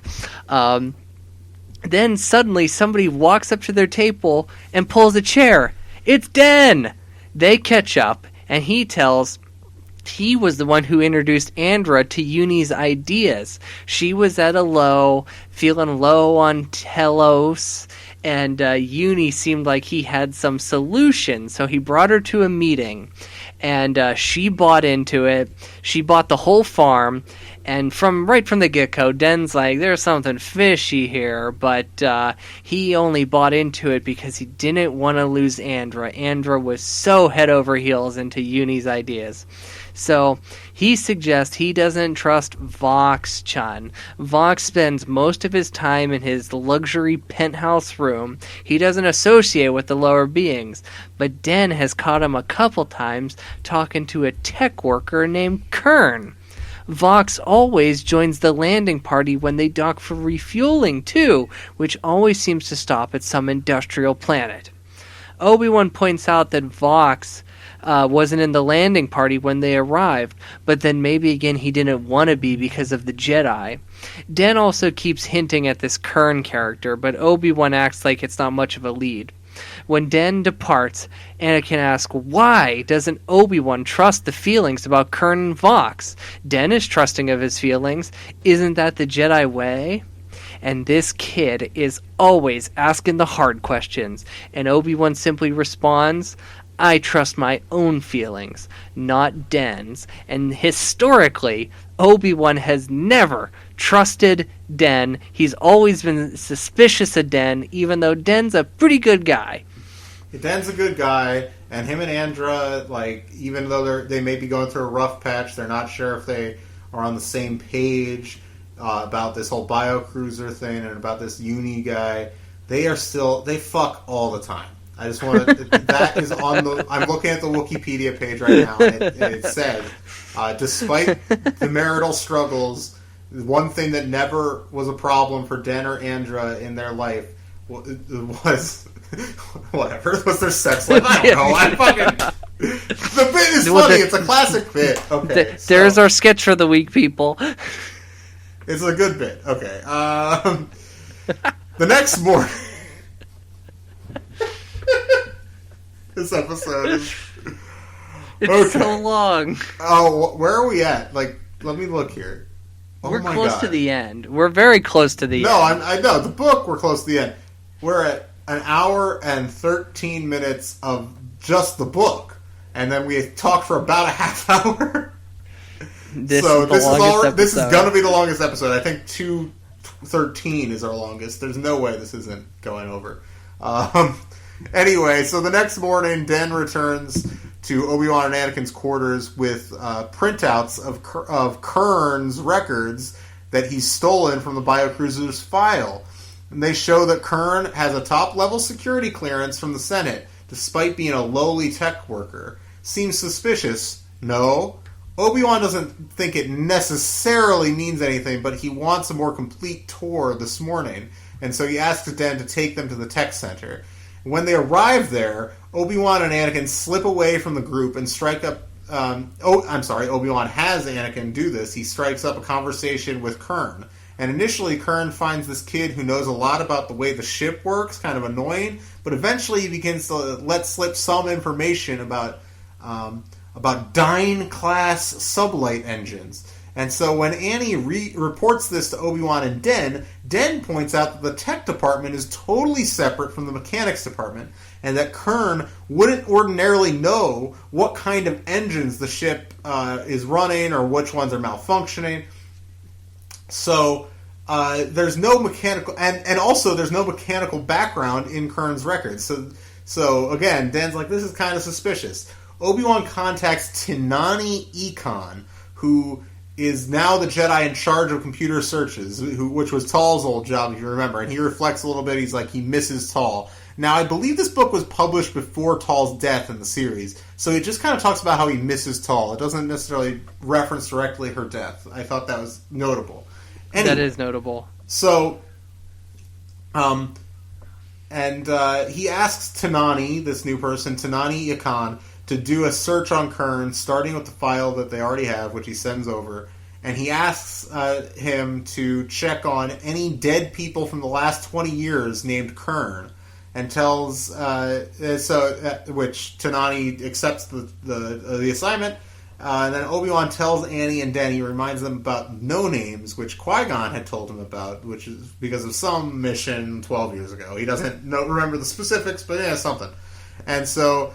Remember, the no-names are spies of the Senate, and so the question is, what powerful person wants to infiltrate the biocruiser? So while waiting to hear from Tinani, they go around and start striking up conversations with as many residents as they can on the biocruiser. None of them have anything bad to say, nothing but glowing reviews from Uni. And when they finish, they stop at the cafe again. I'm going to read a bit from 135 and 136 here. Do I need to read anything? I don't know. I'll just read it. Just go ahead. Yeah. Do they seem brainwashed to you? He was always... no, sorry, that's Obi-Wan. Do they seem brainwashed to you? He always was curious about Anakin's perceptions. Often he was startled to discover that they were sharper than his own. Anakin saw things intuitively, while Obi-Wan knew he had a tendency to overanalyze. Not brainwashed, Anakin said. Just sad, somehow. Sad? Well, they gave up. That's always sad, isn't it? And leaving your family and friends behind, that makes you sad too. They push it way down. But it's there. It's there in their dreams. Where else can it go? Intrigued, Obi-Wan mulled over Anakin's words. He would have not phrased it that way, or perhaps even formed the same thoughts, but Anakin had put his finger on what was bothering him. So, suddenly, a group of security officers show up with electrode jabbers. They are demanding that the Jedi come with them to see Uni. Obi-Wan decides to go with them voluntarily, but not before pulling out his lightsaber and disarming all of them first. Anakin also has a hint in disarming it too, even though he has this training lightsaber. He doesn't have his own lightsaber yet. That hasn't happened yet. So they're taken to Uni. Vox is there too. Both of them have fury in their eyes. They accuse the Jedi of stealing confidential files from their computers, even though there's no hard evidence. Then Vox lets it slip that Obi-Wan killed another Jedi student. Annie comes to Obi-Wan's defense. He said, "That would never happen!" Luckily, Uni quickly changes the subject before it gets awkward, and Uni tells them that they are no longer welcome at the bio cruiser. They better call their transport. Once they call their transport, you better give us your comm links, and then you're going to wait in your quarters till transport arrives. So, cornered, Obi-Wan, he really wants to just take out like all the security guards and run, but they're on a ship. There's nowhere he can hide, so he has to call Garen. Garen's like, "Yo, I didn't think you needed picked up so soon." And he was like, "I can be there in an hour, my dude." So they take their comms, and then I'm going to read one more little bit at the end of page 146. "Unlike you, we are not thieves," Vox sneered. "The security officers will escort you back to your quarters," Uni said. "I will not be seeing you again, Obi-Wan Kenobi." For the first time, he smiled. "I must admit, I'm glad of it." Ooh. Fuck. So, Obi-Wan and Anakin, they return to their quarters to wait for Garen. And since their comlinks have been confiscated, they can't contact Tanani back at the temple with the information on Kern. So Obi-Wan asks Anakin to speculate on what Vox may be up to. Vox-chun, meaning. Anakin believes that he was acting suspiciously. Why did he seem so unworried about Senate interference? Obi-Wan speculates that it's either because he has a friend in the Senate, or worse, he has a friend in a criminal organization more powerful than the Senate. Off-world, perhaps? So, during this conversation, Obi-Wan says to, he says, "Very good, Padawan." Obi-Wan congratulated him. "I could not ask for a more perceptive reading of the situation." Anakin gave him a sidelong look. "If I'm so perceptive, why don't you trust me?" Surprised at the blunt question, Obi-Wan sat opposite from Anakin. Memory flooded back. Qui-Gon had kept things from him too. Now Obi-Wan understood his master's caution, but he also remembered how Qui-Gon's decision to share his past had deepened their connection. It was what he wanted for himself and Anakin. It was time to tell his Padawan about Brooke. He took his time, explaining the temple sabotage, his history with Brooke, and the agony of seeing a boy he'd known die. He explained the hearing, but did not tell Anakin of the guilt he felt. Anakin did not have to know every detail. Anakin shook his head in disbelief when Obi-Wan had finished. "How could they suspect you?" Obi-Wan's gaze grew cloudy. "Brooke and I had never gotten along. After his death, I wondered if I had been the best Jedi I could have been. Instead of meeting his anger with my own, could I have absorbed it without complaint? Could I have tried to understand the source of it? Would that have changed the course of Brooke's life?" Obi-Wan's gaze cleared, and he looked at Anakin with his usual keenness. "You know why the Jedi Masters of the Temple often speak to you of anger and fear, Anakin. They have seen what it can do. So can I. So have I." "I have too," Anakin volunteered. "I was a slave, remember, and the son of a slave? I was not brought up in the temple surrounded by fountains and peace and gentleness. I think I know better than anyone what fear and anger can do." Anakin's voice was suddenly harsh. Obi-Wan paused, letting the tone remain in the air between them. "I have not forgotten that, Anakin," he said quietly. "Nor should you. It is a part of what shapes you. But if that memory always brings you back to your anger, you must find a way to think of it differently." So, that was an interesting bit. I think you have, Anakin, I thought that was often when Anakin's anger is kind of addressed in a lot of Star Wars stuff, the kind of how he grew up is rarely factored in, and I think that's notable. So, anyway, at this point, Den shows up again, and Obi-Wan asks him to get them a comm link, which he does.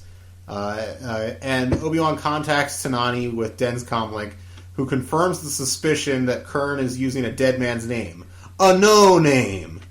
Den lets them know that Vox is at a mandatory meeting right now, so they should go check out his quarters. And when they do, there's not really anything suspicious out in the open, but Den trips a few wires and some drawers pop open with a huge amount of unpaid, a huge amount of riches that were not given to the treasury of the biocruiser. And the riches are, I believe, Ventrix, if you remember. Right, Ventrix yes. was a big thing on Telos. Now they finally have some sort of evidence, and Den is like, what if he came back and this is all gone? And Obi-Wan's like, I thought you had given up thieving. And he's like, I have, and he puts it away. So, they also find a holo projector with an itinerary for the next several months of stops for the biocruiser.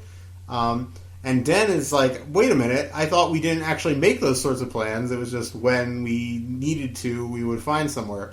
And so there's an encrypted file folder on the holo projector called Broken Circle.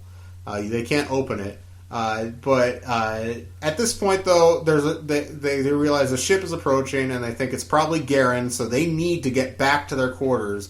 But, the meeting's apparently over, and there's footsteps right outside the door. So they duck into a closet, but they close the door with a little bit of tiny crack so they can peek out. Vox Chun enters, and he goes over to his sleep couch, and he opens his secret drawer, and he pulls out a handful of, you called it Ventrex. I think it's Vertex. It doesn't matter. Right, Vertex, moving. Yeah. So he dumps it into a little pouch, and he leaves the room. Vox is up to something, so they better act quick. They could use the help of another Jedi. So Den leads them through food corridors and whatever, and they get down to the hangar, and they get Garen's attention, and he's totally on board for helping out. He's like, oh, my good friend Obi-Wan needs my help. I will help him. That's what friends are for. The Den takes them somewhere quiet so that he could crack the holo projector, and on the way they see Kern heading towards the hangar. Garen sees him, and he recognizes that guy. He's like, man, I can't put my finger on it, but I know that dude from somewhere. Obi-Wan is contemplating. He's like, oh, Broken Circle. Broken Circle, isn't that the symbol that Offworld used? Isn't that the scar on Xanatos' face? Could Offworld be involved in all of this? What if Offworld, after they got kicked off Telos, survived? So Den, he tries Offworld as a password. No luck. Obi-Wan's like, try Unify, the front of Offworld from Telos. He types in Unify, boom, they're in. They quickly realize that the planets that the biocruiser docks at are actually targets of Offworld Mining Corporation. They realize also that the Broken Circle is a evacuation plan, and it's different than the regular evacuation plan. The regular plan calls for a calm, multi-step evacuation, but this plan calls for immediate evacuation because the ship is apparently breaking apart, and everyone darts for the escape pods. Meanwhile, droids are ordered to come into the ship, gather the treasury, get all the mun, and then they depart before the ship blows up. Everyone who lives on the ship would think that this would just the ship being destroyed is where the fortunes really went, and Vox would be able to get away with all of it and nobody would ever know.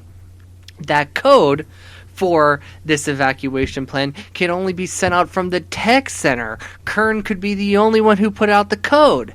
And then that's when Garen, he remembers who Kern is. He's the technician who was suspected of sabotaging the ship at the Jedi Flight Academy. And that, so this is just layer upon layer. That's when Obi-Wan remembers something so dastardly. He remembers Xanatos' formula for evil. Disruption plus demoralization plus distraction equals destruction. I thought it was devastation. Oh, it could be. They actually didn't include the D's, what it equals. baby. The D Yes. equation.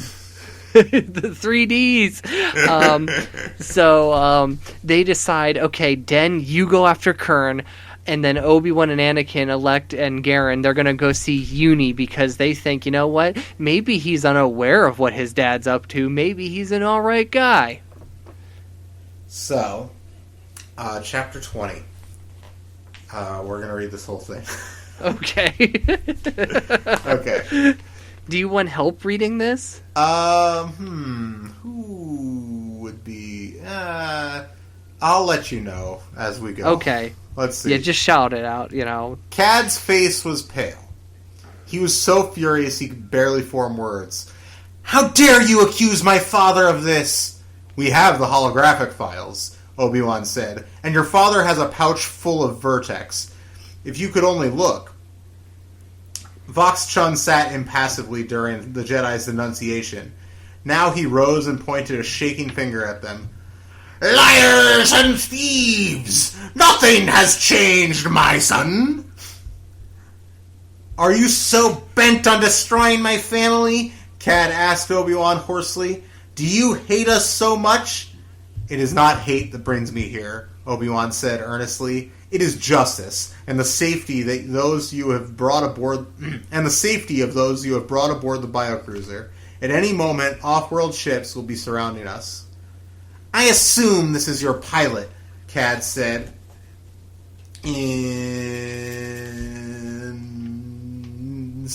Indicating Garen. I'm sorry, guys. I am ordering you to leave my vessel. You have intruded on my peace for the last time. Go! He shouted the last word, his pale face suddenly suffused with red. Just then, the announcement system on Cad's console cracked to life. Attention! Attention! A voice said. Ships are ridding our vessel, claiming they've received a distress call. We cannot trace the call. Please advise. Cad moved his head in increments, as though it was painful for him. At last, he locked gaze with his father. You have done this? He croaked. Vox did not answer. Answer me! His voice was suddenly full of strength.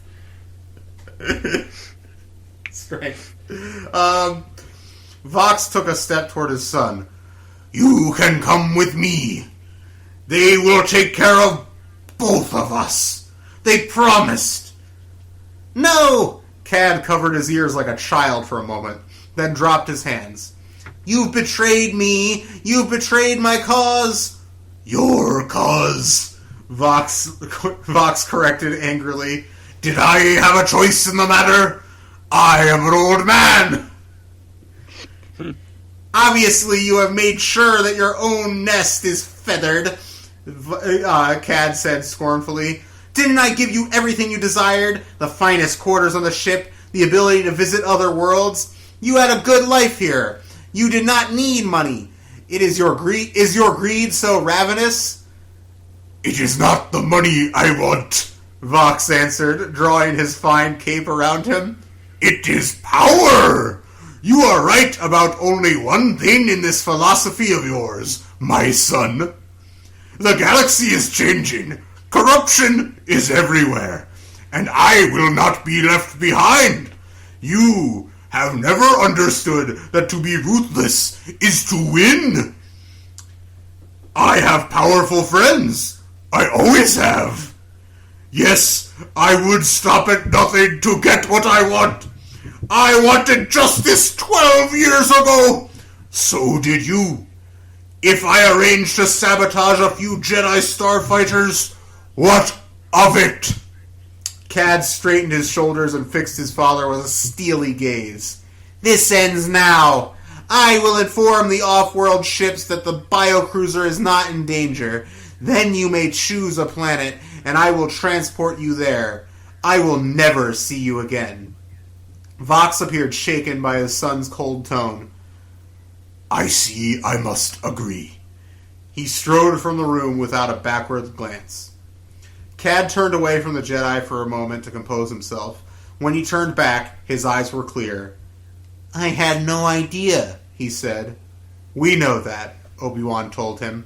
Suddenly, the ship was rocked by an explosion. Cad was thrown to the floor. Obi-Wan and Garen planted their feet and rode out the blast. Anakin staggered. The comlink Den had given him signaled. Obi-Wan activated it. Den's agitated voice boomed out. "Kurn has sabotaged the ship! It's breaking apart!" So, they rush to the docking bay. Cad trails behind them. When they get there, they find Den trying to stop Vox and Kurn. They're trying to get into escape pod. Kurn has a blaster, and Den doesn't. Obi-Wan, he uses the Force, and he throws some barrels at them, which causes Kurn to, drop the blaster. Vox, he grabs Kurn. He goes, "You stole the treasury. That wasn't part of the plan." Kurn says, "Get off me, old man!" And he shoots Vox, and he gets into the escape pod. Obi-Wan tries to stop him, but it's too late. Cad finally shows up to cradle his dying father. His father begs for forgiveness, and then he dies. Andra shows up. She explains that not only is the ship blowing up, but the off-world ships that are around us, they're shooting at us. And Anakin exclaims, the only way they'll make it is if they lead an air attack. Obi-Wan agrees, and he knows just how excited Anakin is about the prospects of flying. Anakin takes Garen. Well, Garen takes Anakin, and Andra shows them to a ship, and Andra and Den decide to organize the evacuation. Cad, he heads for the bridge because he needs to land the ship immediately, and then he gets to call. He calls on his comm, and some droids have boarded the ship, and then boom, the call ends. Static. Okay, so Obi-Wan is going to handle the droids.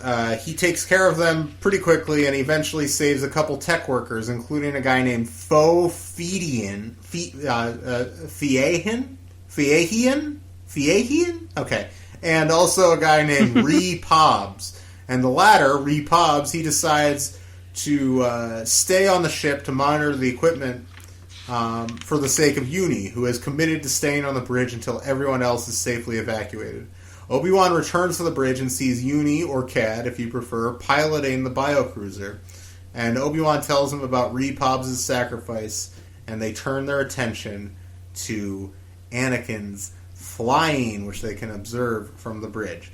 And I'm going to read a little bit here. I'm going to put the phone down because my ear is sweating. Okay. Okay. Good You'll to be know. able to hear me, I think. Okay. Anyway, in many ways, Anakin felt most comfortable alone in the pilot seat of a starship. There was just him and the ship and the infinite ways he could maneuver. Although it was recognized at the Jedi Temple that he had gifts as a pilot, he did not get much of a chance to fly. That was why he was so frustrated to learn that if only he could turn back time, he could have been one of Klee Rara's pilots in the training program. He knew the off-world ship was behind him. He did not have to look. But he did not take evasive action. Not yet. He knew the ship would wait until he was out of range of the attacking off-world ship. They would not want the wreckage of Anakin's ship to spiral into its neighbor. At the very last second, he pushed the ship, screaming, to the right, then climbed straight up, flipped over, and came upside down toward the ship at his rear. "Didn't expect that, did you?" he shouted as he fired his proton torpedoes. The off-world ship disintegrated into a shower of fire and light. Anakin felt his blood rise with the sight. He knew he should not feel triumph, but he did. He was outgunned by the power of the off-world ships, but he would never be outmaneuvered. Garen's voice came over the comm unit. "Two ships heading for the escape liners. I'll take the one. I will take the one on the left. I will take the one on the left. Copy that. Copy that." Anakin dived. The controls felt warm in his hand, even though he knew they weren't. A ship felt alive to him, an organic creature he controlled. He had felt that way since the first day he'd put his hands on the controls of an airship, back when he was a young slave boy with a cantankerous pod racer on Tatooine. He saw Garen ahead now in his sight line. Garen swung to his left, and Anakin swung farther to the right. 4 off-world ships were bearing down on the escape liners. He could easily see the Broken Circle logo on their wings. Anakin reached out to the Force. He felt at one with the engines. The will of the ship was entwined with his. He even felt entwined with Garen. The two pushed their engines to the maximum. They zigzagged their way toward the larger ships. The ships saw them coming and tuned their barrages of firepower on the 2 agile starfighters. "Time to climb," Anakin muttered, easing the controls. The ship zoomed upward, and he reversed direction, avoiding a blast to his starboard engine. He somersaulted and came at one ship from the sideways angle, blasting his torpedoes. He peppered the wind with fire, and then he got lucky. One of the blasts hit the fuel tank. The ship went up in a whoosh, sending shockwaves toward him. His starfighter danced on the vibrations. "Good show," Garen called through the comm unit. "Let's get number 2 in a pincer movement." "Copy that. Ready or not." Anakin dived to the left while Garen dived to the right. Torpedoes blasting. They caught the second ship between them. The ship spiraled out, its engines dead. Anakin was already heading for the third ship. While he'd been engaged, the third ship had managed to damage the wing of the rescue liner. Anakin came at the off-world ship from above, dropping at top speed as though he would crash into the bridge. At this angle, the ship's guns could not reach him. It swerved, and he followed. When he had a clear shot, he went for the left engines. Torpedoes blasted, and the engine blew. Limping, the off-world attack ship headed back to the off-world cruiser. Garen had taken care of the last ship. Anakin looked around. The sky was empty of off-world ships. "I just spoke to Obi-Wan," Garen said. "He and Cad are staying aboard the biocruiser. Cad wants to make it to Tentrix. The guidance system blew. They need us to escort them." Anakin could tell by Garen's terse wording that the ship was in deep trouble. He could see it. The ship was listing to one side, and great plumes of smoke were rising from the engines. The biocruiser was a death trap. The last thing Anakin wanted to do was stay out here while his master was marooned on a failing vessel. He wanted to be by his master's side, but he was a Jedi. He was learning that it meant doing things opposite to his nature. He turned the ship to the right and followed Garen. "I'm getting a reading that the secondary power cell system is going," Repobs said. His voice was calm, but Obi-Wan and Cad exchanged a glance. If the secondary power cell system went, the ship would go into catastrophic failure. They would not have time to get to an escape pod. "Repobs, it's time for you to go." "Repobs, it's time for you to go," Cad said, his voice even. "No, sir. I think I'll stick it out here." Cad gave a sigh of exasperation.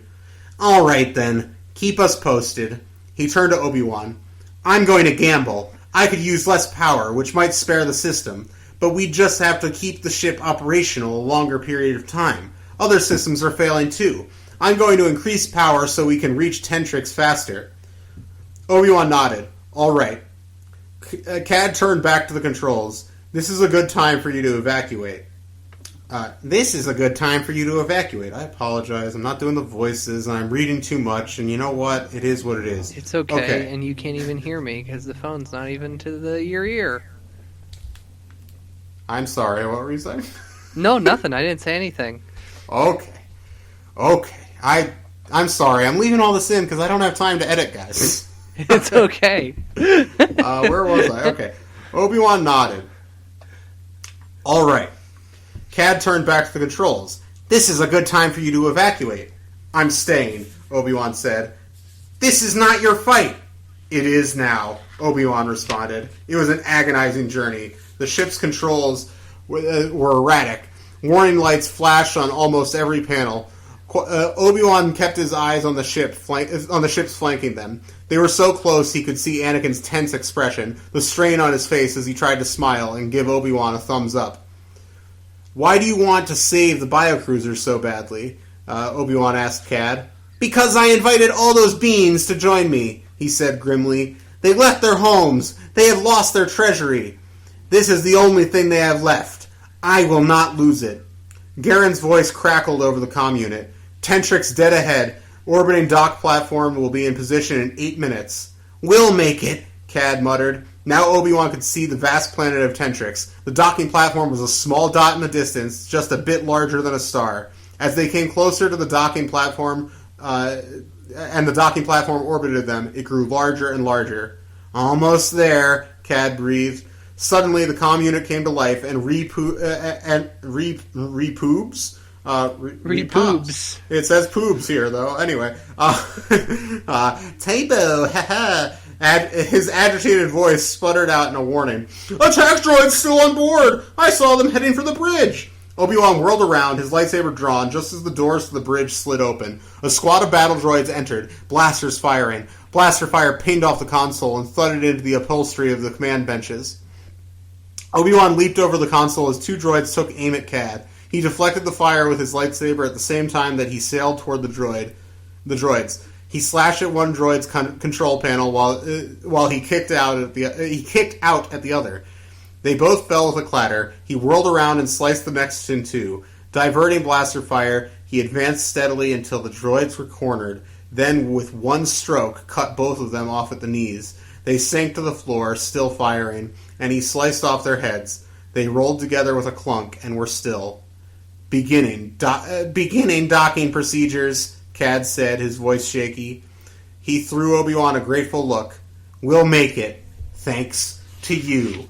That's right, I just read 6 straight pages of action, baby. I was like, I don't feel like summarizing this. Summarizing action is the most annoying part of preparing for this podcast. And I was tired, and I wanted to finish. I feel like do you think you took more time reading the pages aloud than you would have taken notes, though? I think I took more time on the podcast.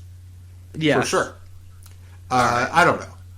I'm sorry. Hey, we're coming to the end of the series. We need to savor our time with this. These characters. Because who knows? Like it could just all the quality could just fall off at a moment's notice. It's not going to. I'm very excited about Jedi Quest. We'll talk about this in a minute. Yes. What happens in the final chapter of Jedi Apprentice Special Edition Number 1, Deceptions, Levi? Well, the sun rose late on Tentrix. After their morning meal, Obi-Wan and Anakin went out to the main docking platform to watch the sun splash the deck with orange and the touch of the planet below with light. Anakin felt exhilarated. It was a good feeling to be halfway across the galaxy, away from Coruscant and the Temple, looking down at an unfamiliar planet after a successful mission. For the first time, he felt like a true Jedi. I don't care what Yoda says, Anakin remarked. I think discovering sabotage, helping an evacuation, and guiding a crippled ship to safety counts as a mission. Obi-Wan smiled. It was a mission, Anakin. Good, Anakin said with satisfaction. There are some things I don't understand about it, though. That's usually the case after a mission. How could Cad forgive his father at the end? Anakin burst out. He betrayed him. How could he have been? He could have been responsible for countless deaths. Yes, he did many bad things, Obi-Wan agreed. But he asked his son for forgiveness when he was dying. That must have been good in him. It's a mark of Cad's character that he was able to forgive his father. Anakin shook his head. I still don't understand it. Ho, ho, ho. Would you forgive Yoda if he did something terrible? Obi-Wan asked. Yoda would never do anything terrible, Anakin said firmly. No, I don't think he would, Anakin said. But you must remember, always Anakin, that the strength of the dark side. So this goes on here. They were not able to catch Kurn. Garen is still going after Kurn. Hopefully Garen will get him. Kurn also stole the blueprints of the biocruiser and all of their technological innovations, so obviously he's going to sell them and make life a living hell for them. Cad rolls in, and Cad, he's just like, yeah, we're going to make repairs. We're not sure what we're going to do next. Maybe we'll colonize a world, something like that. Maybe we'll fix the ship. Who knows? But Cad, at one point, he nods, and he says to Obi-Wan, I want you to know that I am uncertain about the future. I have at least buried my past. I hope it is buried for you, too. You saved my life, but that is not why I can bury it. I know now that you didn't cause my brother's death. Bitterness was our family's core. I know that now that Bruck had it. My father had it. And the hardest thing I had to acknowledge is that I have it too. I have based a system on rejection. My sister has it. Okay, sorry. I turn my face away from life. What else causes that other than a bitter heart? Funny how facing that has brought me to peace at last. Anakin watched carefully. His master and Cad locked eyes. Something passed between them. He felt something ease in his master, some heaviness lift from him. Then life has given you a gift, Obi-Wan said. You have begun again. You have begun again. You have begun again. You have begin. No, it's begin. There's no you there. You get to begin again. Is how it actually is. Never mind. I hear you have arranged transport back to Coruscant, Cad said. Will you come and say goodbye to Andrew and Den? They're waiting for you. Of course, Obi-Wan said. Anakin. I'll be right with you, Anakin said. He did not want to leave the loading platform just yet. His mind still teemed with questions and lessons he had longed to ask Obi-Wan, but he didn't think he would. Whatever was in Obi-Wan's past, that wound went deep. He understood that. He had his own wounds. Maybe someday he would stand as a man, just like Obi-Wan, and feel that burden lift.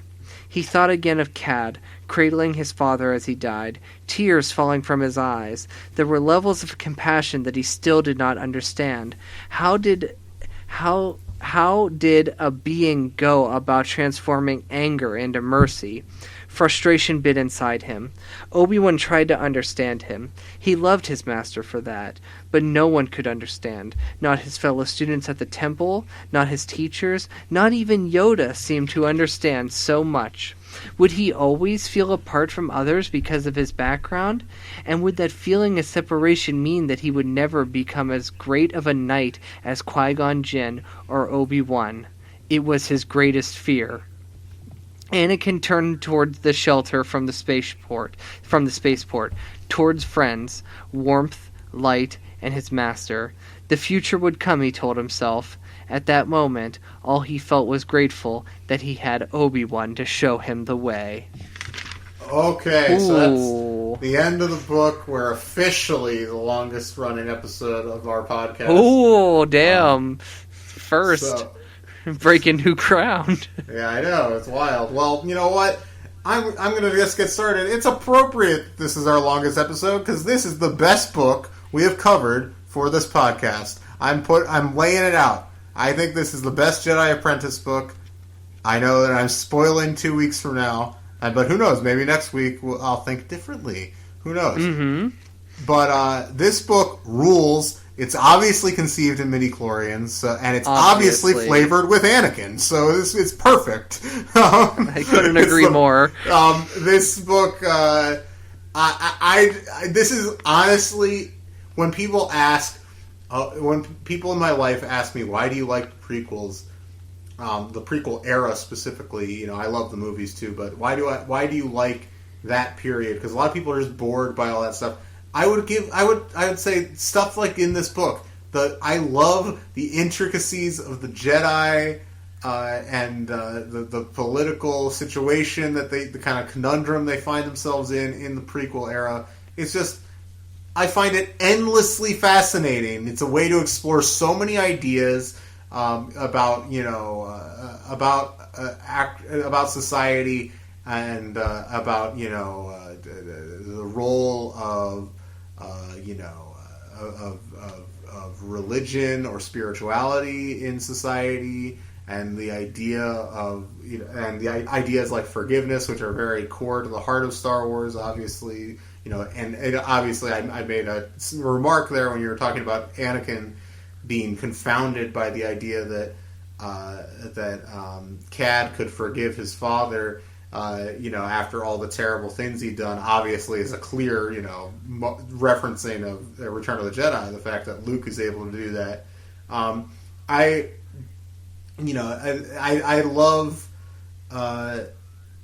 just love this book. I thought the trial stuff in the first half is great. I love courtroom drama. This book just honestly has it all. It's absolutely conceived in midichlorians. 100% recommendation. I said it earlier, if you are only going to read one of these books or reread one of these books, I would really recommend it be this one. The second one I'm very excited for, the big finale for the series coming up next week, The Followers, but it's got a lot to live up to after Deceptions. It really does. And you know who else loves all of this, all the drama of the prequels? Jude Watson obviously loves all of that too, because she just, like, I feel like this book, we explore the Jedi more than we've have before. We get, and she's doing new things. The courtroom drama is new, and we get our first space battle in this book too. We've never had a space battle like this, because of course... Actually, it was laziness, but also I thought it was very good writing of a space battle. The only person in Star Wars fiction that I feel like really writes space battles well on a regular basis is Michael Stackpole from back in the X-Wing days. The first 4 X-Wing novels have great space battles. It's a difficult thing to nail in prose, especially kind of plain, licensed science fiction prose, and Jude nails it. So yeah, the tension in that scene when Anakin's outside, Obi-Wan's inside fighting off the droids, it's like similar of the opening of Revenge of the Sith, and like the Separatist ship going down, and where we get Sheev and R2-D2 on the screen at the same moment. And also the fact, I feel like Obi-Wan feels like Obi-Wan, but Obi-Wan feels older. Obi-Wan feels like Episode 2 Obi-Wan, and that there is a time distance between the two Obi-Wans in this book, that this Obi-Wan in the second half of the book is grown. And I love that, she's also, she has no fear of the differences between Obi-Wan and Anakin, and this internal struggle that, Anakin has relating to people. And I think that's important to the overall story of Star Wars, and she just knocks it out of the park. I was so excited about Anakin going into this book, and it truly did not disappoint me in any shape or form. Love this book. Conceived in midichlorians. So, one last thing, and then we'll wrap up, because this episode has gone on long enough. I have one thing I do want to add. It's okay, a Wikipedia well, we both have thing, one thing. So... Let's just okay, you go first. On the cover, we talked about the cover. I thought it was an interesting choice to have Hayden essentially be the model here. If you look on the Jedi Quest cover, the first book, the not part of the series, but the kind of preview book or whatever you want to call it, that has essentially on the back and on the back of every Jedi Quest book, and we'll talk about this in a couple of months, but they have the kind of Animorphs thing of Jake Wood turning into Hayden Christensen, and we'll talk about, again, I will talk about that at length in a few months, but it's actually funny, on the next book, the Followers, it looks like it is an amalgamation of the two actors, but this book is definitely Episode 2 Hayden right on the cover. But it's interesting because this book also came out about a year earlier, so I wonder if this is one of the first glimpses people really got of how Hayden looked in the role. I mean, he just looks like Hayden, really. You can kind of see his tail falling in the back there, but Anyway, that's all. What's your last bit of business? Okay, my last bit is, in Chapter 18, there's a mention of a dinko, and a dinko is the same creature that Jude references in the Darth Maul journal, that Sheev had put a dinko in Darth Maul's room and it attacked him. So this led me to look up where did dinkos come from? Are dinkos an original creation of Jude? So, in this segment of I Like My Wikipedia, I found out that dinkos first appeared in Han Solo at Star's End. It's actually the first appearance of dinkos. There has not been a canon appearance of dinkos yet. The dinkos still remain in the Legends timeline. And while we were going through this, I decided to look up to see if Vertex is still canon. Vertex, there is no canon appearance of Vertex yet. I did find out that there is a street in Coruscant named Vertex, And this only appears in one form of literature, and that is Jedi Apprentice, The Evil Experiment. Didn't realize that. But Vertex, first appearance, also in Solo at Star's End. Oh, that... By the way, if you guys have not read the Brian Daley Han Solo books... They're very good. I honestly think they're some of the absolute best Star Wars books that exist. So, and they were some of the earliest. So, I love that 70s expanded universe. I was musing to my brother this morning, and I'll bring this up on the episode. If we have enough of a listenership by the time we finish this, I thought a fun, maybe way to continue the podcast. This is just throwing this out there. Okay. Throwing it out there for 2 years away. A fun way to continue the podcast would be if we did the Marvel Star Wars comic book series. It would take a lot of, which is 106 issues. We could cover it issue by issue, and we would like have so much less work to do. But that's also a great series that has lots of really interesting stuff. Not just rabbits and stuff like that you've heard about as jokes or memes or whatever. Like this is like a real. Those Marvel Star Wars comics rule. We're probably not going to do that. But I'm getting in the plug now. You guys should check out the Marvel Star Wars comics from the 70s and 80s. Anyway, we are about to hit 2 hours on just the second part of this podcast. So I'm going to wrap up. Please email us at padawanlibrary@gmail.com. We have we only got about a week or two maybe to get questions in for our mailbag episode. We will if we don't have enough questions that we like, we'll also come up with some sort of additional segment we can do or something. We're not going to read anything because that's a week off for us, basically. But we'll come up with some fun stuff. We'll do a top 5 or something. You'll get about an hour of content that week. Give us a break, for Christ's sake. Anyway, so follow us on Instagram, Facebook, and Twitter at Padawan Library. Subscribe to us on Apple Podcasts, Stitcher, or Spotify. Please rate and review us on Apple Podcasts, 5 stars only. And that's about it, right? Yeah. Thank you if you've made it this far until the books are due back. The library is closed. Padawan Library is hosted and produced by Tim May and Levi Peretic. It is edited by Tim May. Our theme song is by The Astral Project. Our artwork is by Freddie Funbuns. Padawan Library is copyright 2019 by Tim May and Levi Peretic. All rights reserved.